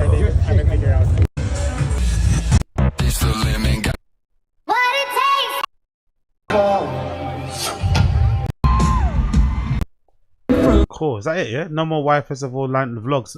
No one does fucking vlogs anymore. Where are the fucking vlogs? Rave etiquette. Why they look nuts? Okay, no one does fucking Wire Festival vlogs. There's like a panel discussion here. Okay, no one does any vlogs. I want to see someone at there, but anyway, regardless, doesn't matter. Let's go back to the thing. Instagram. What else have they got here? Announcements. Cool. Announces full lineup. Cool. Hi, my name is Robert, aka Strobert. I'm the light operator for Wire Festivals in. That's such a great name. That's such a great nickname, isn't it? The lighting guy for Wire Festivals named Robert, but they call him Strobert. That's so brilliant. Greatest nickname ever. Since the beginning. Strobert, my best friend, he came up with as a joke with the name Strobert because I'm always abusing the strobes. The client asked me to look up the edge of people could handle, and I found the edge. So 36 people fell down, passed out on the dance floor and went to the first aid. But the moment they walked in the first aid, they drank some water and they went on the dance floor again. So it was just really on the edge that people could take. And that's how my name and my reputation is created. And my life is flashing by. There's more a catchphrase that if you look at my show, everything flashes. So, and yeah, what I do every week is doing a show. So literally my life is flashing by. In every show what I do is just, yeah, my life is one. But the guy or the girl or the they or the them that does this as their job, you notice it in clubs. The ones that actually do it and that's their real job. It's not just some random. It's not just some random settings or something. They're true artists in their own respect. You know what I mean? They're artists in their own fucking respect. They really fucking are. One big party. Most of the time, my mistakes are the best moments in the show. Yo, big up on 10 Toes. Cynthia, yeah, Cynthia's friendly as fuck. Cynthia is friendly as fuck. I see her always sharing tweets from fans on Twitter and stuff and replying to things. Cynthia seems really fucking cool. Went to say great set and we chatted for a while. Totally didn't, but yeah, she's really nice from what I could see online. She comes across really fucking well, Cynthia. But I think it also helps because she's got. Doesn't she have like a record store in Berlin or something? I think that might be part of the reason why. She's actually like she works in customer service, literally. You know what I mean? I think she's got like a record store, or is it? Or some sort of like a studio or something, where she talks to people every day. So I think that might actually help. Big up Cynthia, man. But it's actually rare because I think she's German, no? So her being that really nice and open as a German woman is also kind of rare. But big up Cynthia, man. She seems like a fucking lovely lady. Okay, we got that Strobert thing. Anything else from Wire? Ah, look who it is. Look who it is. Look who it is.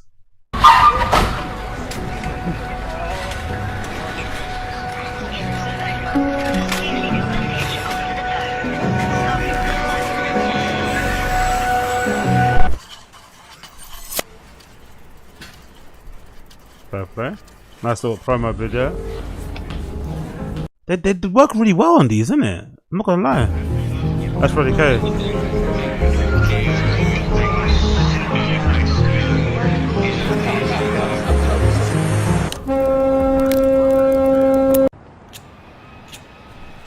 Wow, great! Like these are really well done.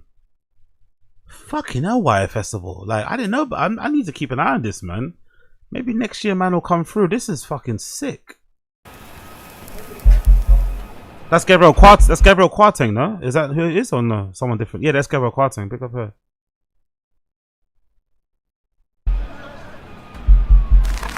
Great promo.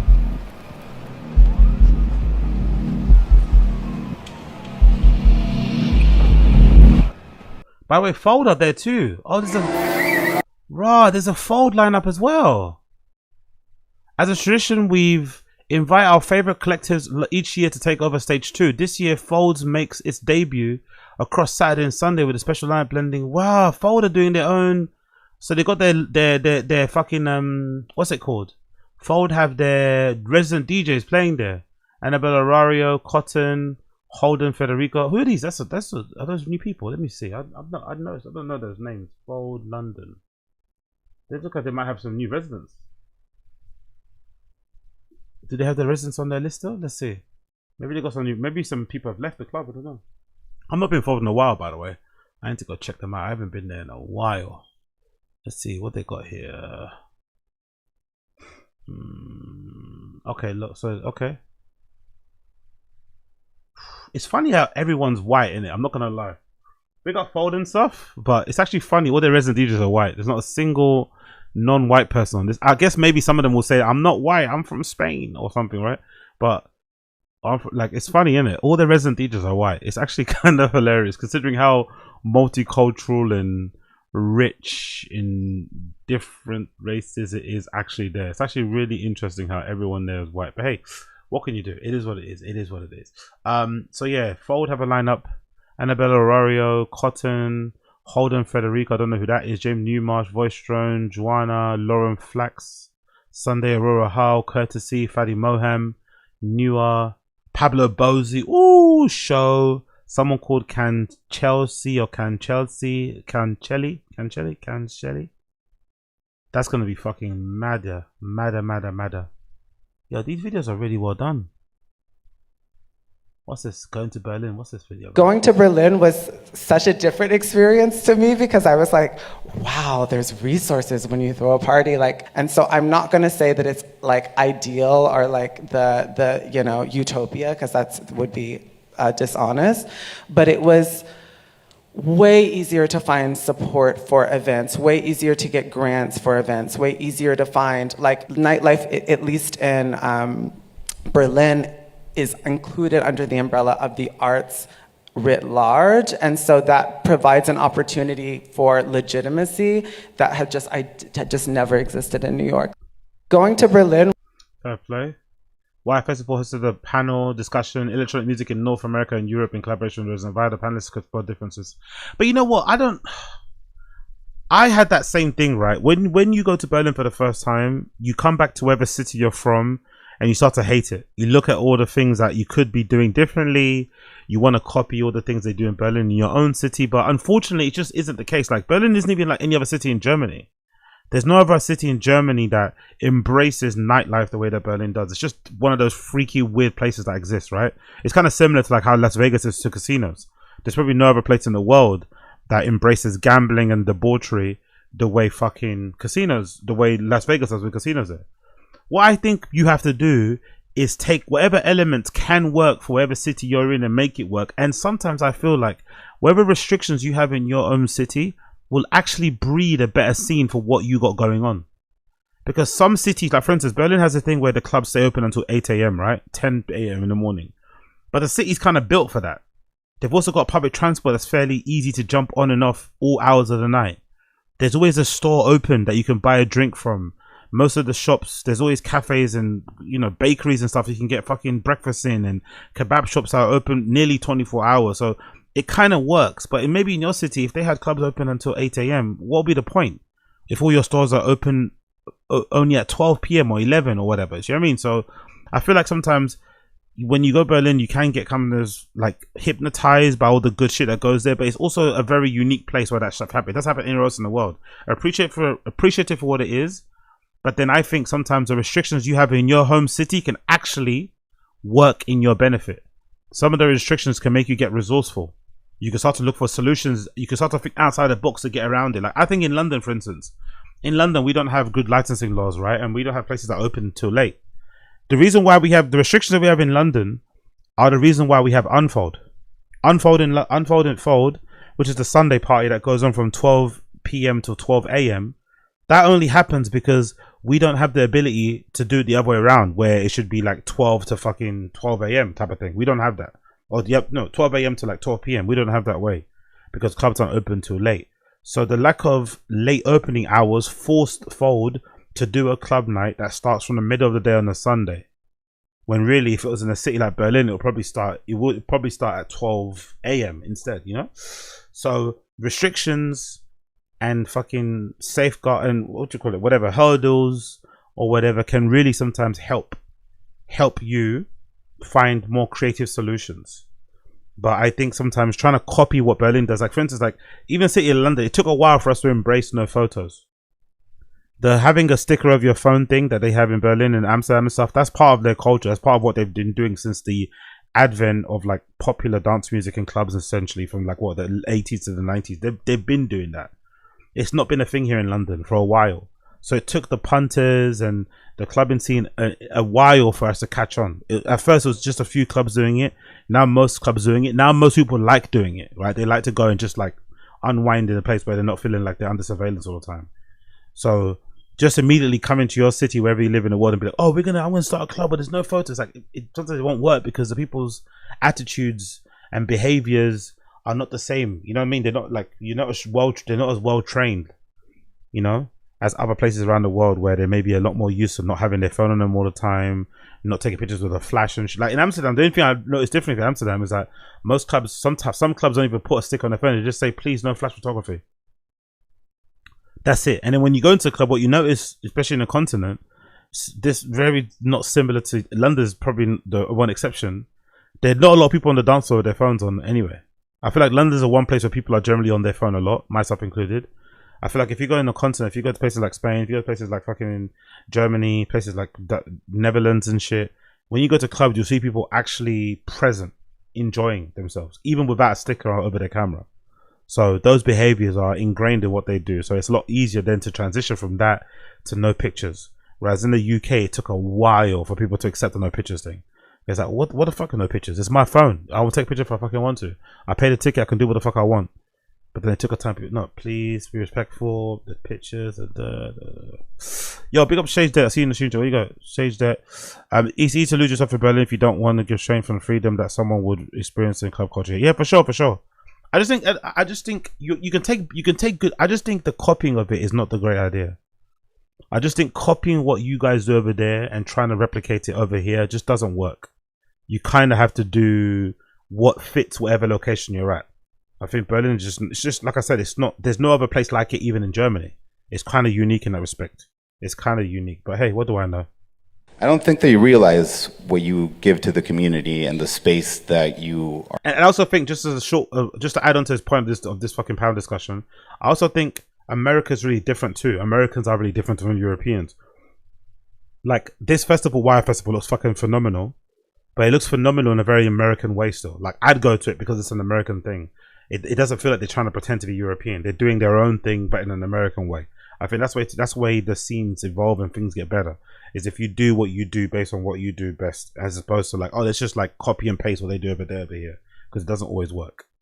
Are giving in, in the sense of the culture and what you're actually offering, and it's a big also tourist attraction that you can have. Like, obviously the local community is very important, but also you're bringing in additional cash flow to the city. You're making it, a spot that people are looking at worldwide.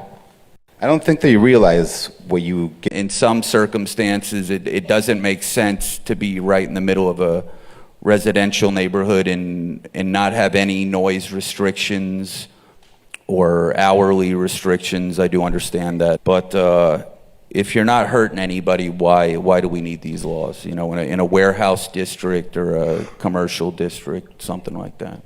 Yeah, that's the genius of Fold. Actually, that's the genius in fucking Fold, because it's in an area. Because I grew up around the area where Fold is. I'm actually originally from Canning Town, Custom House sort of area, and that whole area where Fold is basically, they used to have like bus depots there. There used to be a DHL delivery point there. I remember specifically because I used to buy a lot of shoes from America, and because I didn't want them to be delivered home because my mom would complain, I just pick them up at the delivery depot. And I think also at a certain point, because my area is super rough and they steal fucking packages, DHL even stopped delivering it from my postcode, so you have to literally pick up at the delivery depot. So that whole area is full of warehouses and stuff. And one of the other genius things about Fold location is that it's right next to a train track. It's next to a Jubilee line and a DLR. 2 train lines that also help to fucking, muffle or insulate the noise.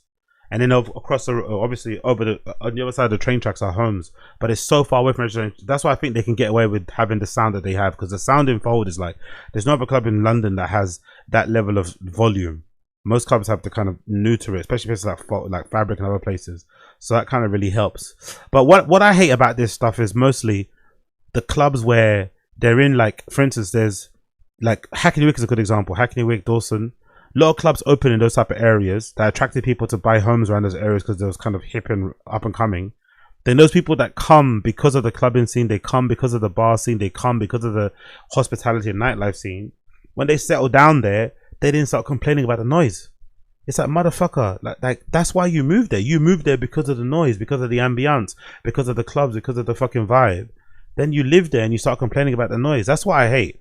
I wish there was always a middle ground where clubs and local residents could reach a middle ground where maybe there's a fund where they put money into fucking sound installation or something.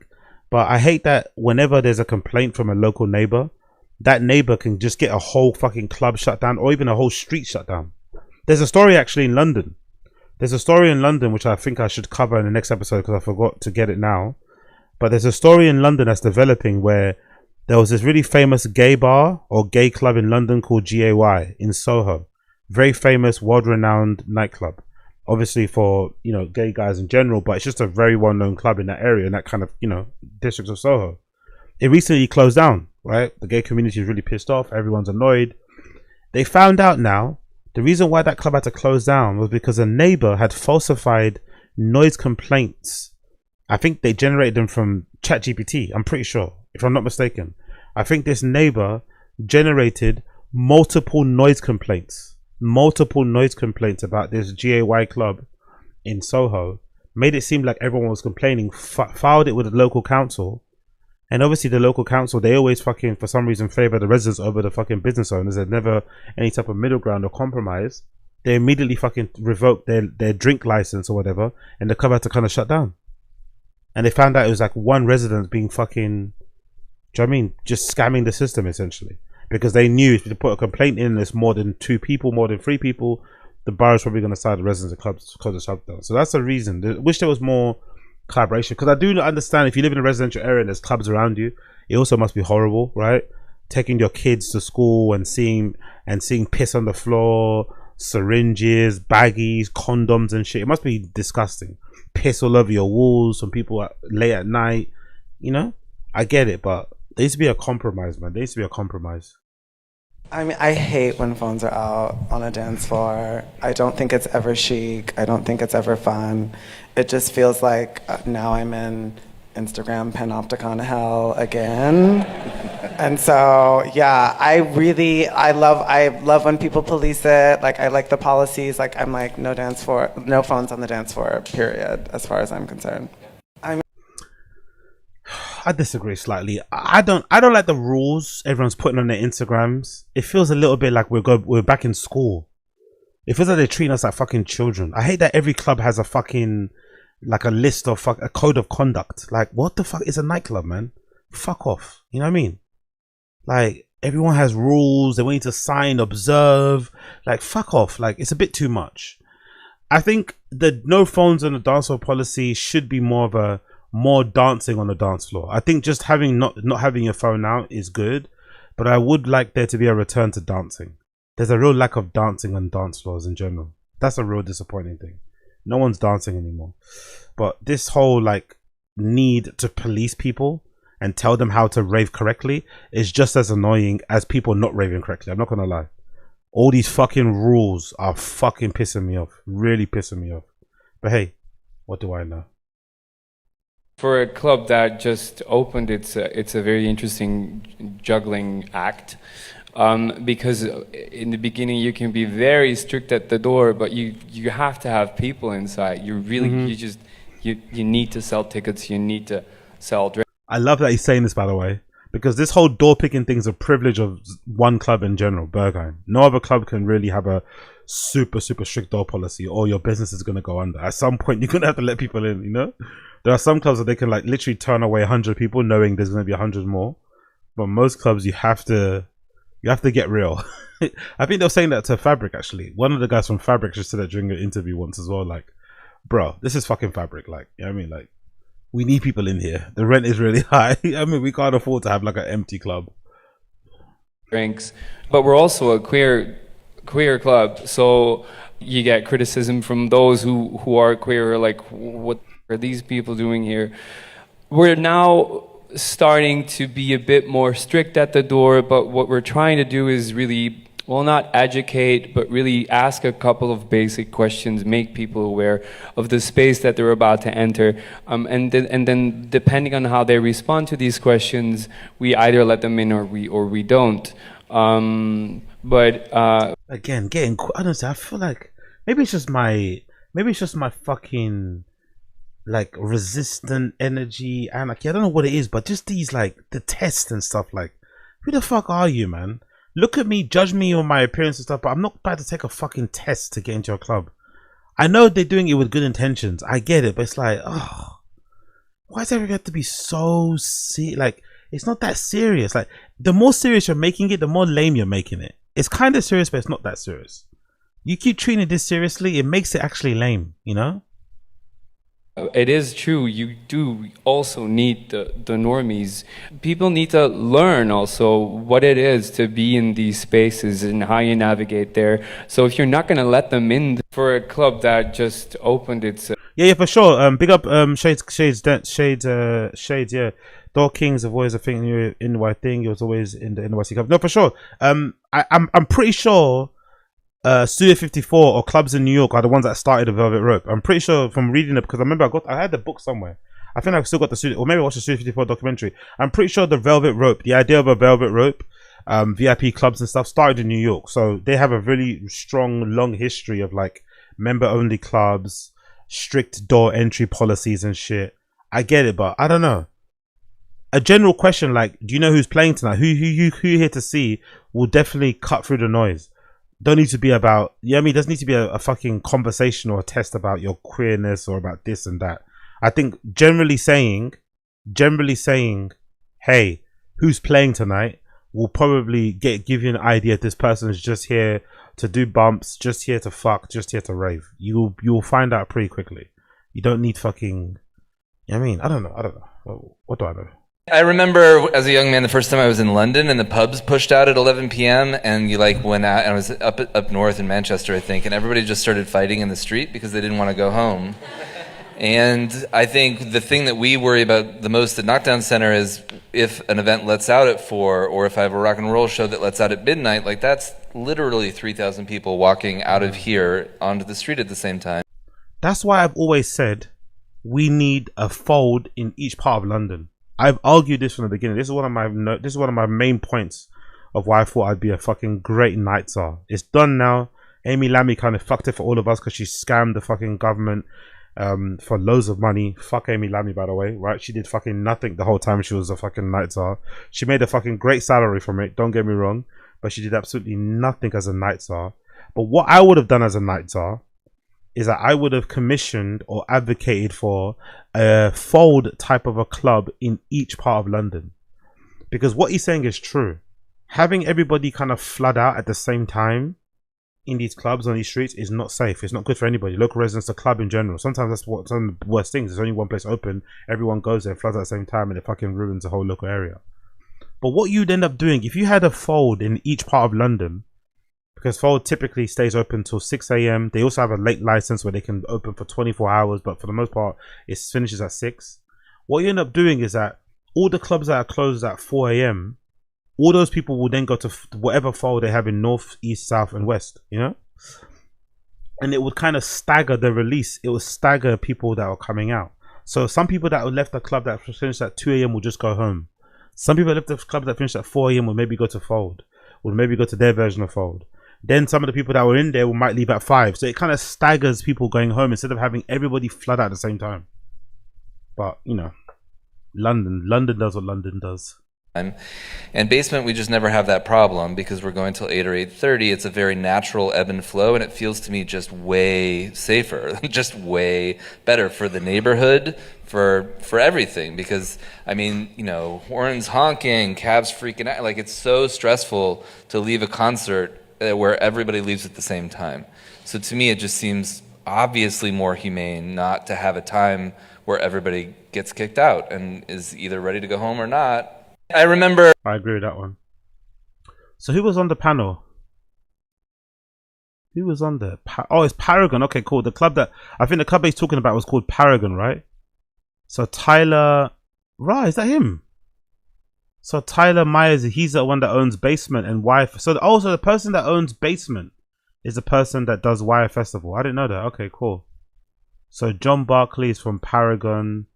Junior Oxable, Raphael is from... Okay, cool. So Paragon's another club in New York. So Knockdown Center looks fucking brilliant. Hi, my name is Tyler Myers. I'm the executive director of Knockdown Center and co-founder of both Knockdown Center and Basement, and have worked on Wire since it started. That's a fucking... That's awesome, innit? That's a fucking CV, innit? You're the owner, co-owner of Basement, and you did fucking Wire Festival. That is such a cool fucking CV. Big up him.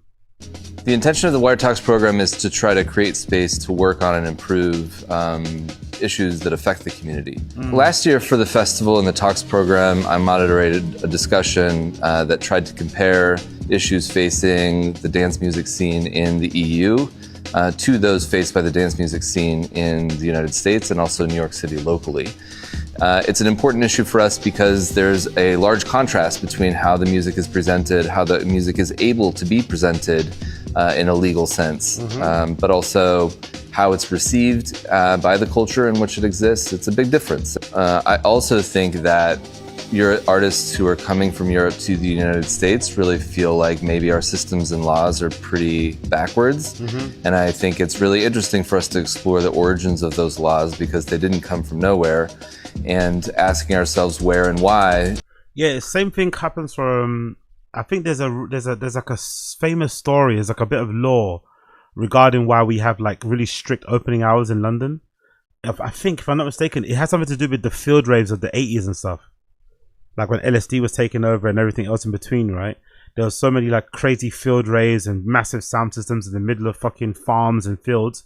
And allegedly the story goes, one famous party back in the day in the 80s or 90s or something, where like, you know, hundreds of thousands, or no, let's say 30,000 people or so went to, it ended up happening on the farm of somebody that was a really prominent person, like a really high up society person. He also was very friendly with MPs and stuff. And they essentially complained to an MP that they knew directly, and they got the rules changed where it basically affected opening hours of clubs and bars and outdoor events for the future. Like that one rave, that one fucking forest rave, that one field rave ended up, you know, affecting us in the dance music scene for years and years because it took place on the wrong person's field, you know? Somebody that actually had connections and shit. It's actually kind of crazy. I'm pretty sure that's how the story goes, but I could be wrong. Such laws came from, like liquor laws and these sorts of things, and why they are so different to the EU is a really productive discussion. For Wire Festival this year, we're going to host a follow-up to the EU-US cultural comparison or community comparison, and we're going to be joined by a different slate of panelists with a different set of perspectives that I think will further our understanding of the differences and the complexities of those differences. So locally, it'll be really interesting to hear from John Barclay about his experience both with Bossa and with Paragon, and the successes and challenges that he's obviously had operating. Okay, so the guy that owns Bossa Nova Civic Club also owns Paragon. That's pretty cool. Fuck, man, I can't wait to open my club. I can't wait to open my club, man. Honestly, when this fucking streaming thing pops off, that's what I'm doing. I'm not gonna buy a fucking Lambo. I'm not gonna buy a fucking house in LA or something. I'm opening a fucking club. It's gonna be probably the worst. It's gonna be a really costly financial decision, but I need to do it, man. I need to put some of my ideas, some of my theories into practice and see if I'm actually talking at my ass or if I know what I'm talking about. I probably don't know what I'm talking about. I'm pretty sure when you open a club, it's really different than thinking about how your club would operate in your head. I'm pretty sure the day-to-day is hard as fuck, but I really, really, really want to open a club. That's my main goal. So much want to open a club, and I can't wait to have my own club. It's going to be fucking phenomenal. But I actually, you know what? I want to open my club, and I want to kind of be like, I don't even want people to know. I'm not going to lie. I'm kind of on that tip. I want to open a club and no one will even know that it's me that owns it, you know? Just open a sick club. It's just like, it just operates and runs itself. Or obviously I help to run it, but I'm not really the face of it, you know? I think I might do one of those tips and just have it exist. And then people find out, well, hold on, that's your club. Yeah. You know what I mean? But I'm not going to be all up in the streams and talking about it like fucking Clavicular and shit. Operating venues here in New York City. We'll also hear from Juliana Huxtable, who both has promoted an event for a long time in New York City called Shock Value, here and there, an itinerant event. But she's also lived in many different places all over the world and played as a DJ and presented art in many different cultural contexts. Then Rafael from Mexico City. I think he'll speak about what it's like to work with the government there. Well, I'd love to go rave in Mexico City, actually. I've been there, twice now? Twice or once? No, once, sorry. I'd love to go rave in Mexico City, actually. I'd love to go rave in Mexico City. That's a fucking crazy, fun place. So that'd actually be quite a vibe, I'm not gonna lie. I wouldn't mind that. Challenges he faces in terms of closing hours, etc. What cultural misconceptions may exist in that society relative to the music he wants to present.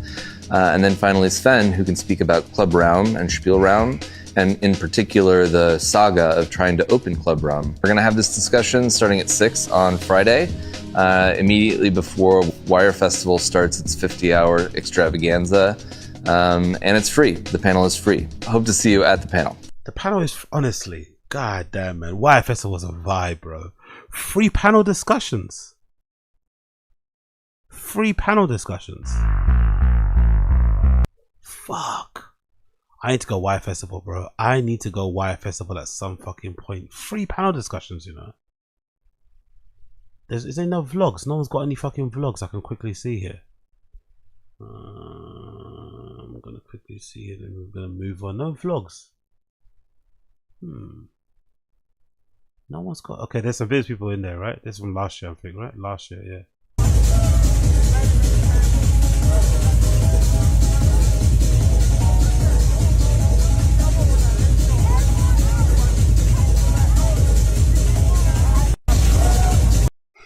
Freddie K there. Goodbye 2025.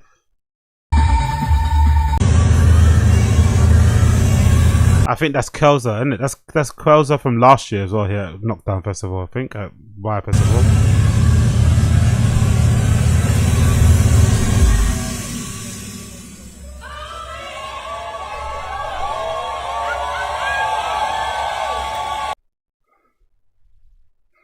Who else is here? There's that Volvox.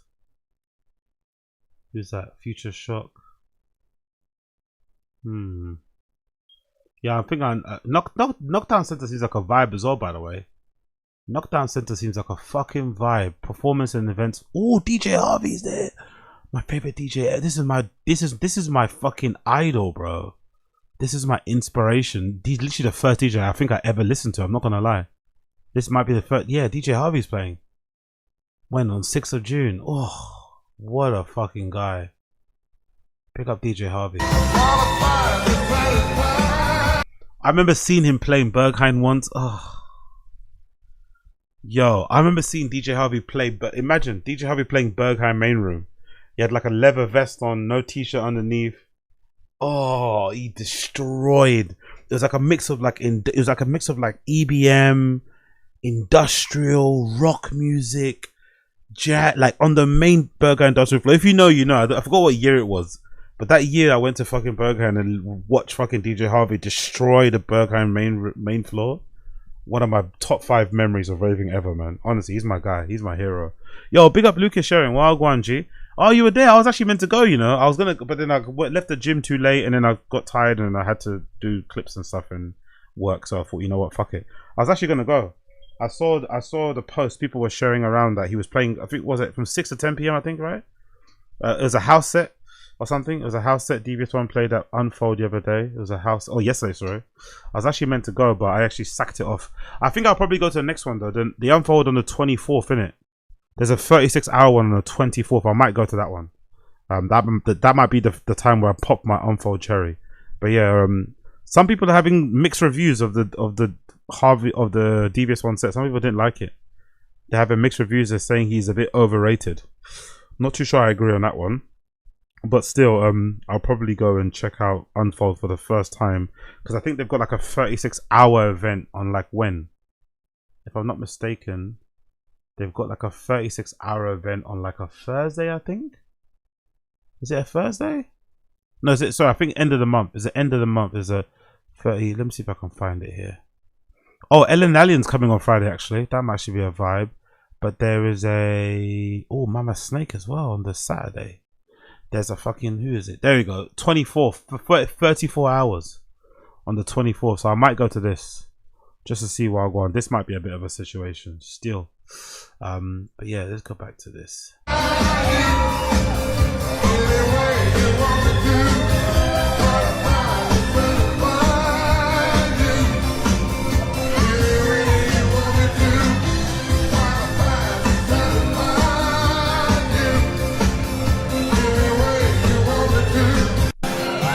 One of the greatest ever, man. Big up Bridge. Who's that, Bridget? So someone's playing. Amazing. That's an interesting lineup, isn't it? DJ Hubby's gonna be playing inside this person. Fucking hell, interesting, isn't it? Interesting lineup.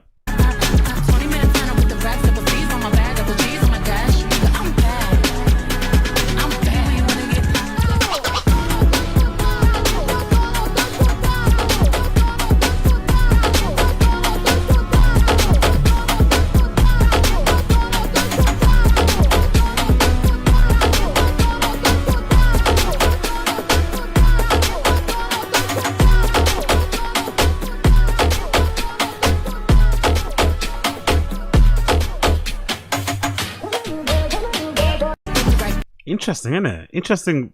Interesting mix, isn't it? DJ Harvey alongside this girl doesn't make no sense, but still, big up her anyway. And this other person called Ariana Dane. Okay, cool. Yeah, Knockdown says it's like a vibe, man. Knockdown. You sexy motherfucker.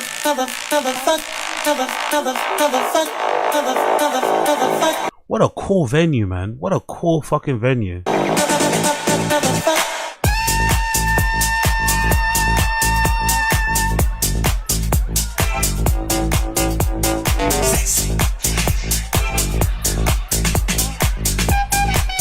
Yeah, this is a really cool venue, man. Knockdown Center might be worth the New York visit alone, bro. Jesus Christ, so fucking cool. Come here, baby. You sexy mother. Yeah, I ain't mad at Knockdown Center, man. I ain't mad at it.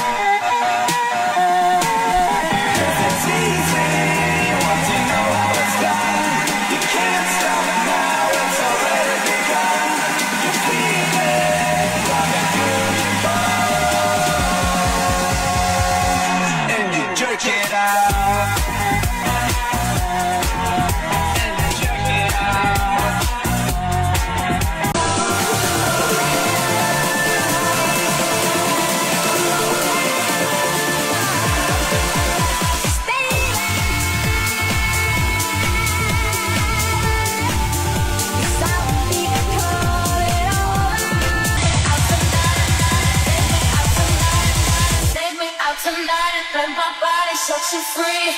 I've been something for them, better type of energy.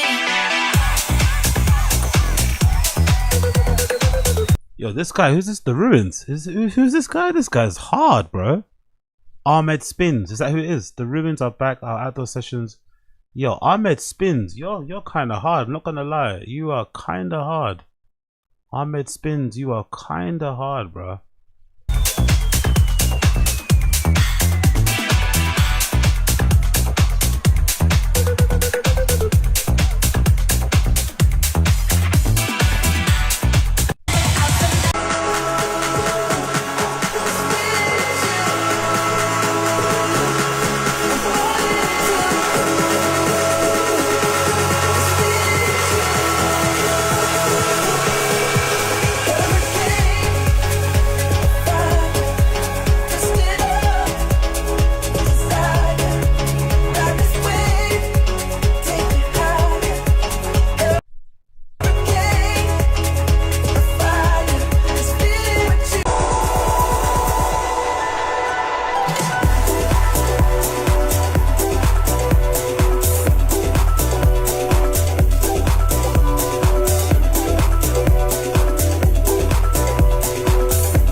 Yeah, Alex, yeah, there's some good people at Knockdown Center. I might have to check it out, man, one day.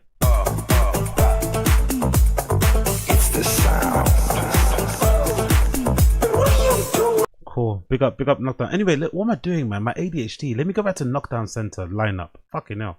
Okay, who's playing? Thursday night, you've got Mutik, Alvo, Nota, Urish, Jane, Doppelfector, sorry, Voices from the Lake, and someone called Lido. I don't know who any of these people. I'm not gonna lie. Who's Alvo? These are all live people, right? Who's Alvo Nota? Let's check out their Discogs. Who's Alvo Nota? What type of stuff does Alvo Nota play? Let's go for the first. Let's go for prototypes. First track they ever produced. What's Alvo Nota? What are you talking jazz? Okay, minimal experimental. Let's hear what this sounds like. Alvo Nota.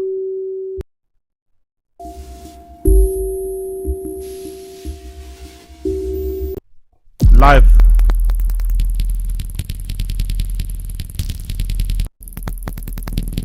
This is good for the first day though. This is good for the first day. This will set the template for the first day. A nice intro into all the events. So Friday night, 3 stages. Friday night, stage 1, stage 2 with her. What stage 1 and stage 2 with Heron Sauna and ambient stage. Wow, really? Heron Sauna that's gonna be a vibe. Sem, Dax J, 98. Who's 98 dots? DJ Selvia, Dr. Rubenstein. Like she's really good. LED, Freddie K's back again. Hero Cone, Maron, Max Watts, Julie P live. MCM, Ozza, Quelza, Salome, sorry, that's the girl, right? If I'm not mistaken. If not the guy. Yeah, that's the girl. Sphere 7. Shit. That's a good fucking lineup, bro. Who's 98 dots though? Who's this? Who's 98 dots? That's a Georgian born. United States based. I've never heard of 798 dots. Who's this? What type of stuff do they play?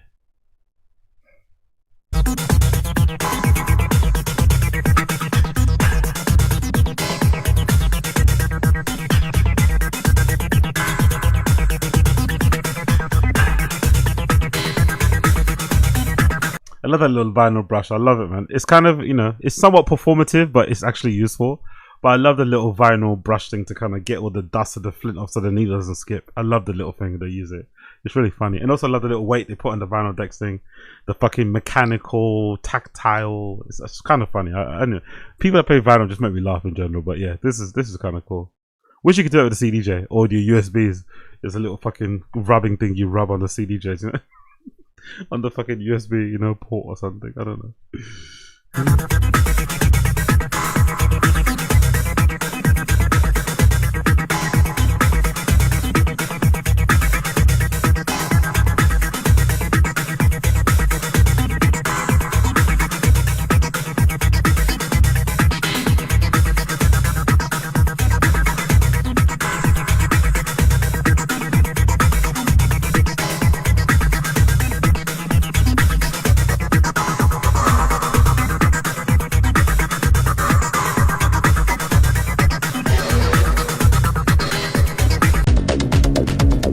Oh, big up Don Dos, is that true?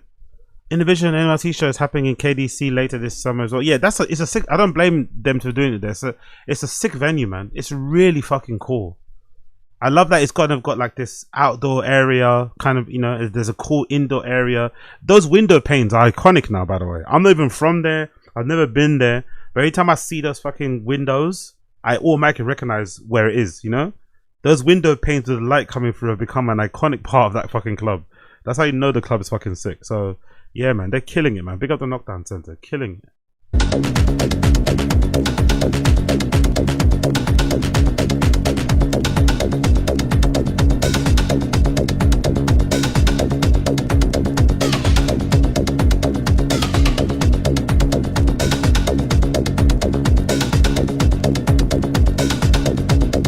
Yeah, big up. So yeah, I just heard about it now. I just watched a little clip of the guy. What's his name? Tyler or something. I just watched a clip of the guy that owns Basement and Knockdown Center. Tyler talking about it. It's pretty cool, man. It's pretty cool. But it seems quite necessary because like I said, my aspiration and dream and goal is to open my own club. It seems quite a normal thing. When you open one, you open a second one. It's always they always open second. Because I think one of the guys on the panel, he's the guy that's the founder of Bossa Nova. And he also is the owner of Paragon. So I guess it's one of those things that happens when you open a club. You obviously want to open a second one, maybe to cater for the people that you're not catering for your first one. I thought that was pretty cool. Yeah,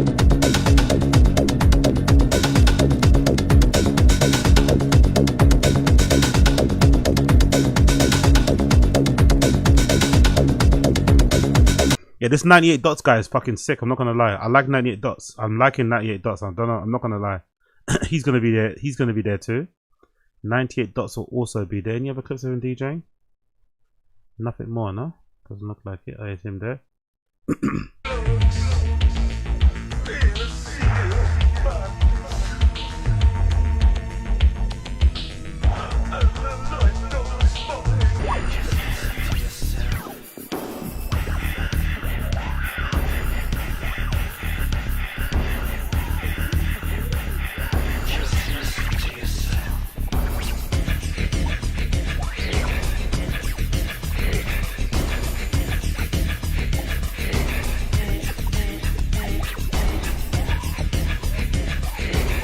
Yeah, big up 98 dots. He's gonna be there too. He seems kind of hard, not gonna lie. Then you've got who's there? So Rotted. So that's another. Hold on. That's a Friday. I just said there, 8 p.m. to 8 a.m. Oof, nice time as well, by the way. Saturday, 8 p.m. to 8 a.m. to 10 p.m. Whole festival outdoors. Rotted. So they got people, the guys from Fold, from Whole Festival. That's a super popular queer festival here in Germany, right? That's fucking cool. Whole festival outdoor stage, Analog Soul, Boris. Oh, you're gonna have Boris playing there. Oh yeah. Berghain legend, mate. Boris, Gabriel Quarteng, Isabella, Jacob Meehan, Lakuti, Physical Therapy legend. He's from New York, isn't he? If I'm not mistaken, right? Physical Therapy. Isn't he from New York? No, or am I bugging out? I feel like he is, no? He seems very New York coded. Tamo Sumo's playing there.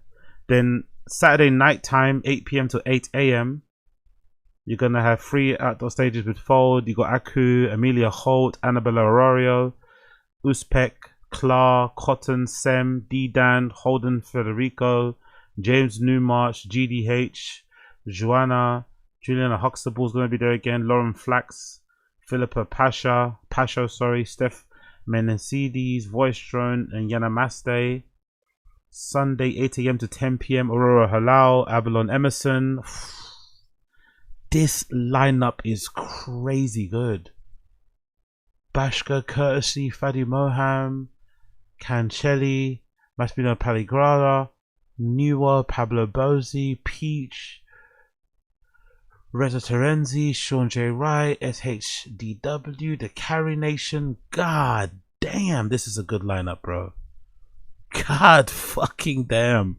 Yeah, big up Cozy, man. I didn't know. My bad. I did not know. I was not familiar, man. Big up Cozy. I was not familiar. What an incredible lineup, man. So yeah, big up everybody that's going to fucking Wire Festival. Make sure you go. Sick fucking festival, man. Sick fucking festival. Really fucking good. Knockdown Center also has like a vibe. I kind of just want to go Knockdown Festival just for the Knockdown Festival. Is that Damien Lazarus? No, who's that? Dirty Bird founder Von Stroke.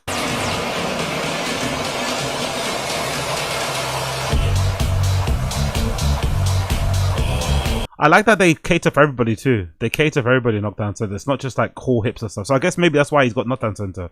Basement's for all the cool kids, and Knockdown Center's a bit, I won't say commercial, but it's a bit more, you know what I mean?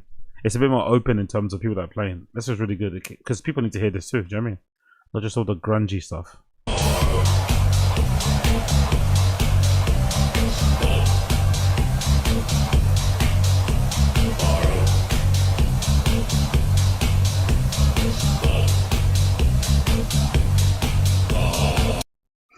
Yeah, big up Claude Von Strock. Love that. Not bad at that at all.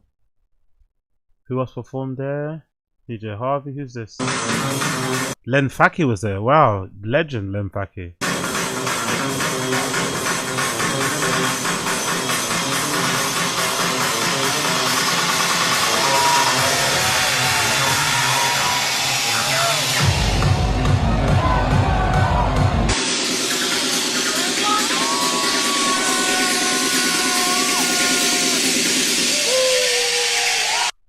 I hate this though. Let's stop with the fucking arms spread out. Like, let's relax with all this, man. This is a bit too much. But hey, big up Lem. You know, he's a legend. He can do what he wants, I guess.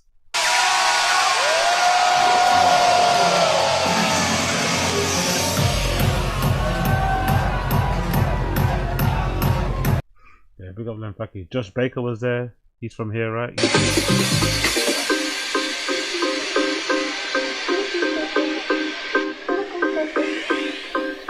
He's like UK John Summit, innit? I think a little bit. Josh Baker's a little bit like UK John Summit.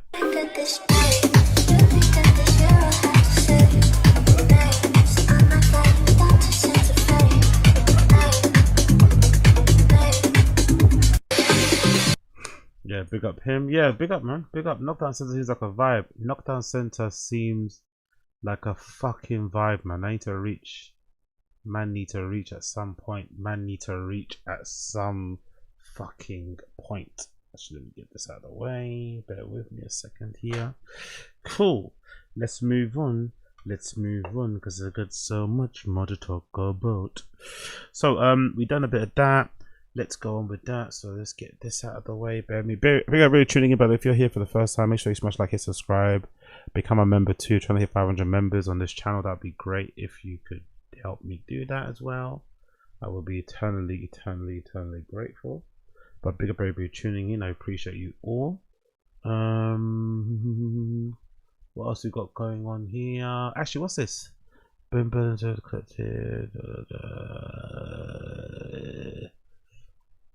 Cool. Let's continue on. So, have you guys heard, by the way, Chud got arrested? Have you guys heard? Chud finally got arrested. Chud finally got arrested. Don't know if he's out already though, so I could be reporting this news a bit too late. But Chud got arrested the other day. Chud finally got arrested the other day in Nashville of all places. Chud got arrested in Nashville for being a public disturbance, I think, nuisance something. So those of you who are gripped to the story about ChudTheBuilder, the white cowboy guy that goes around screaming the hard ER at black people and tries to antagonize them, he has finally been arrested. Finally been arrested. Right here. Yeah, they normally park right here, man. This ain't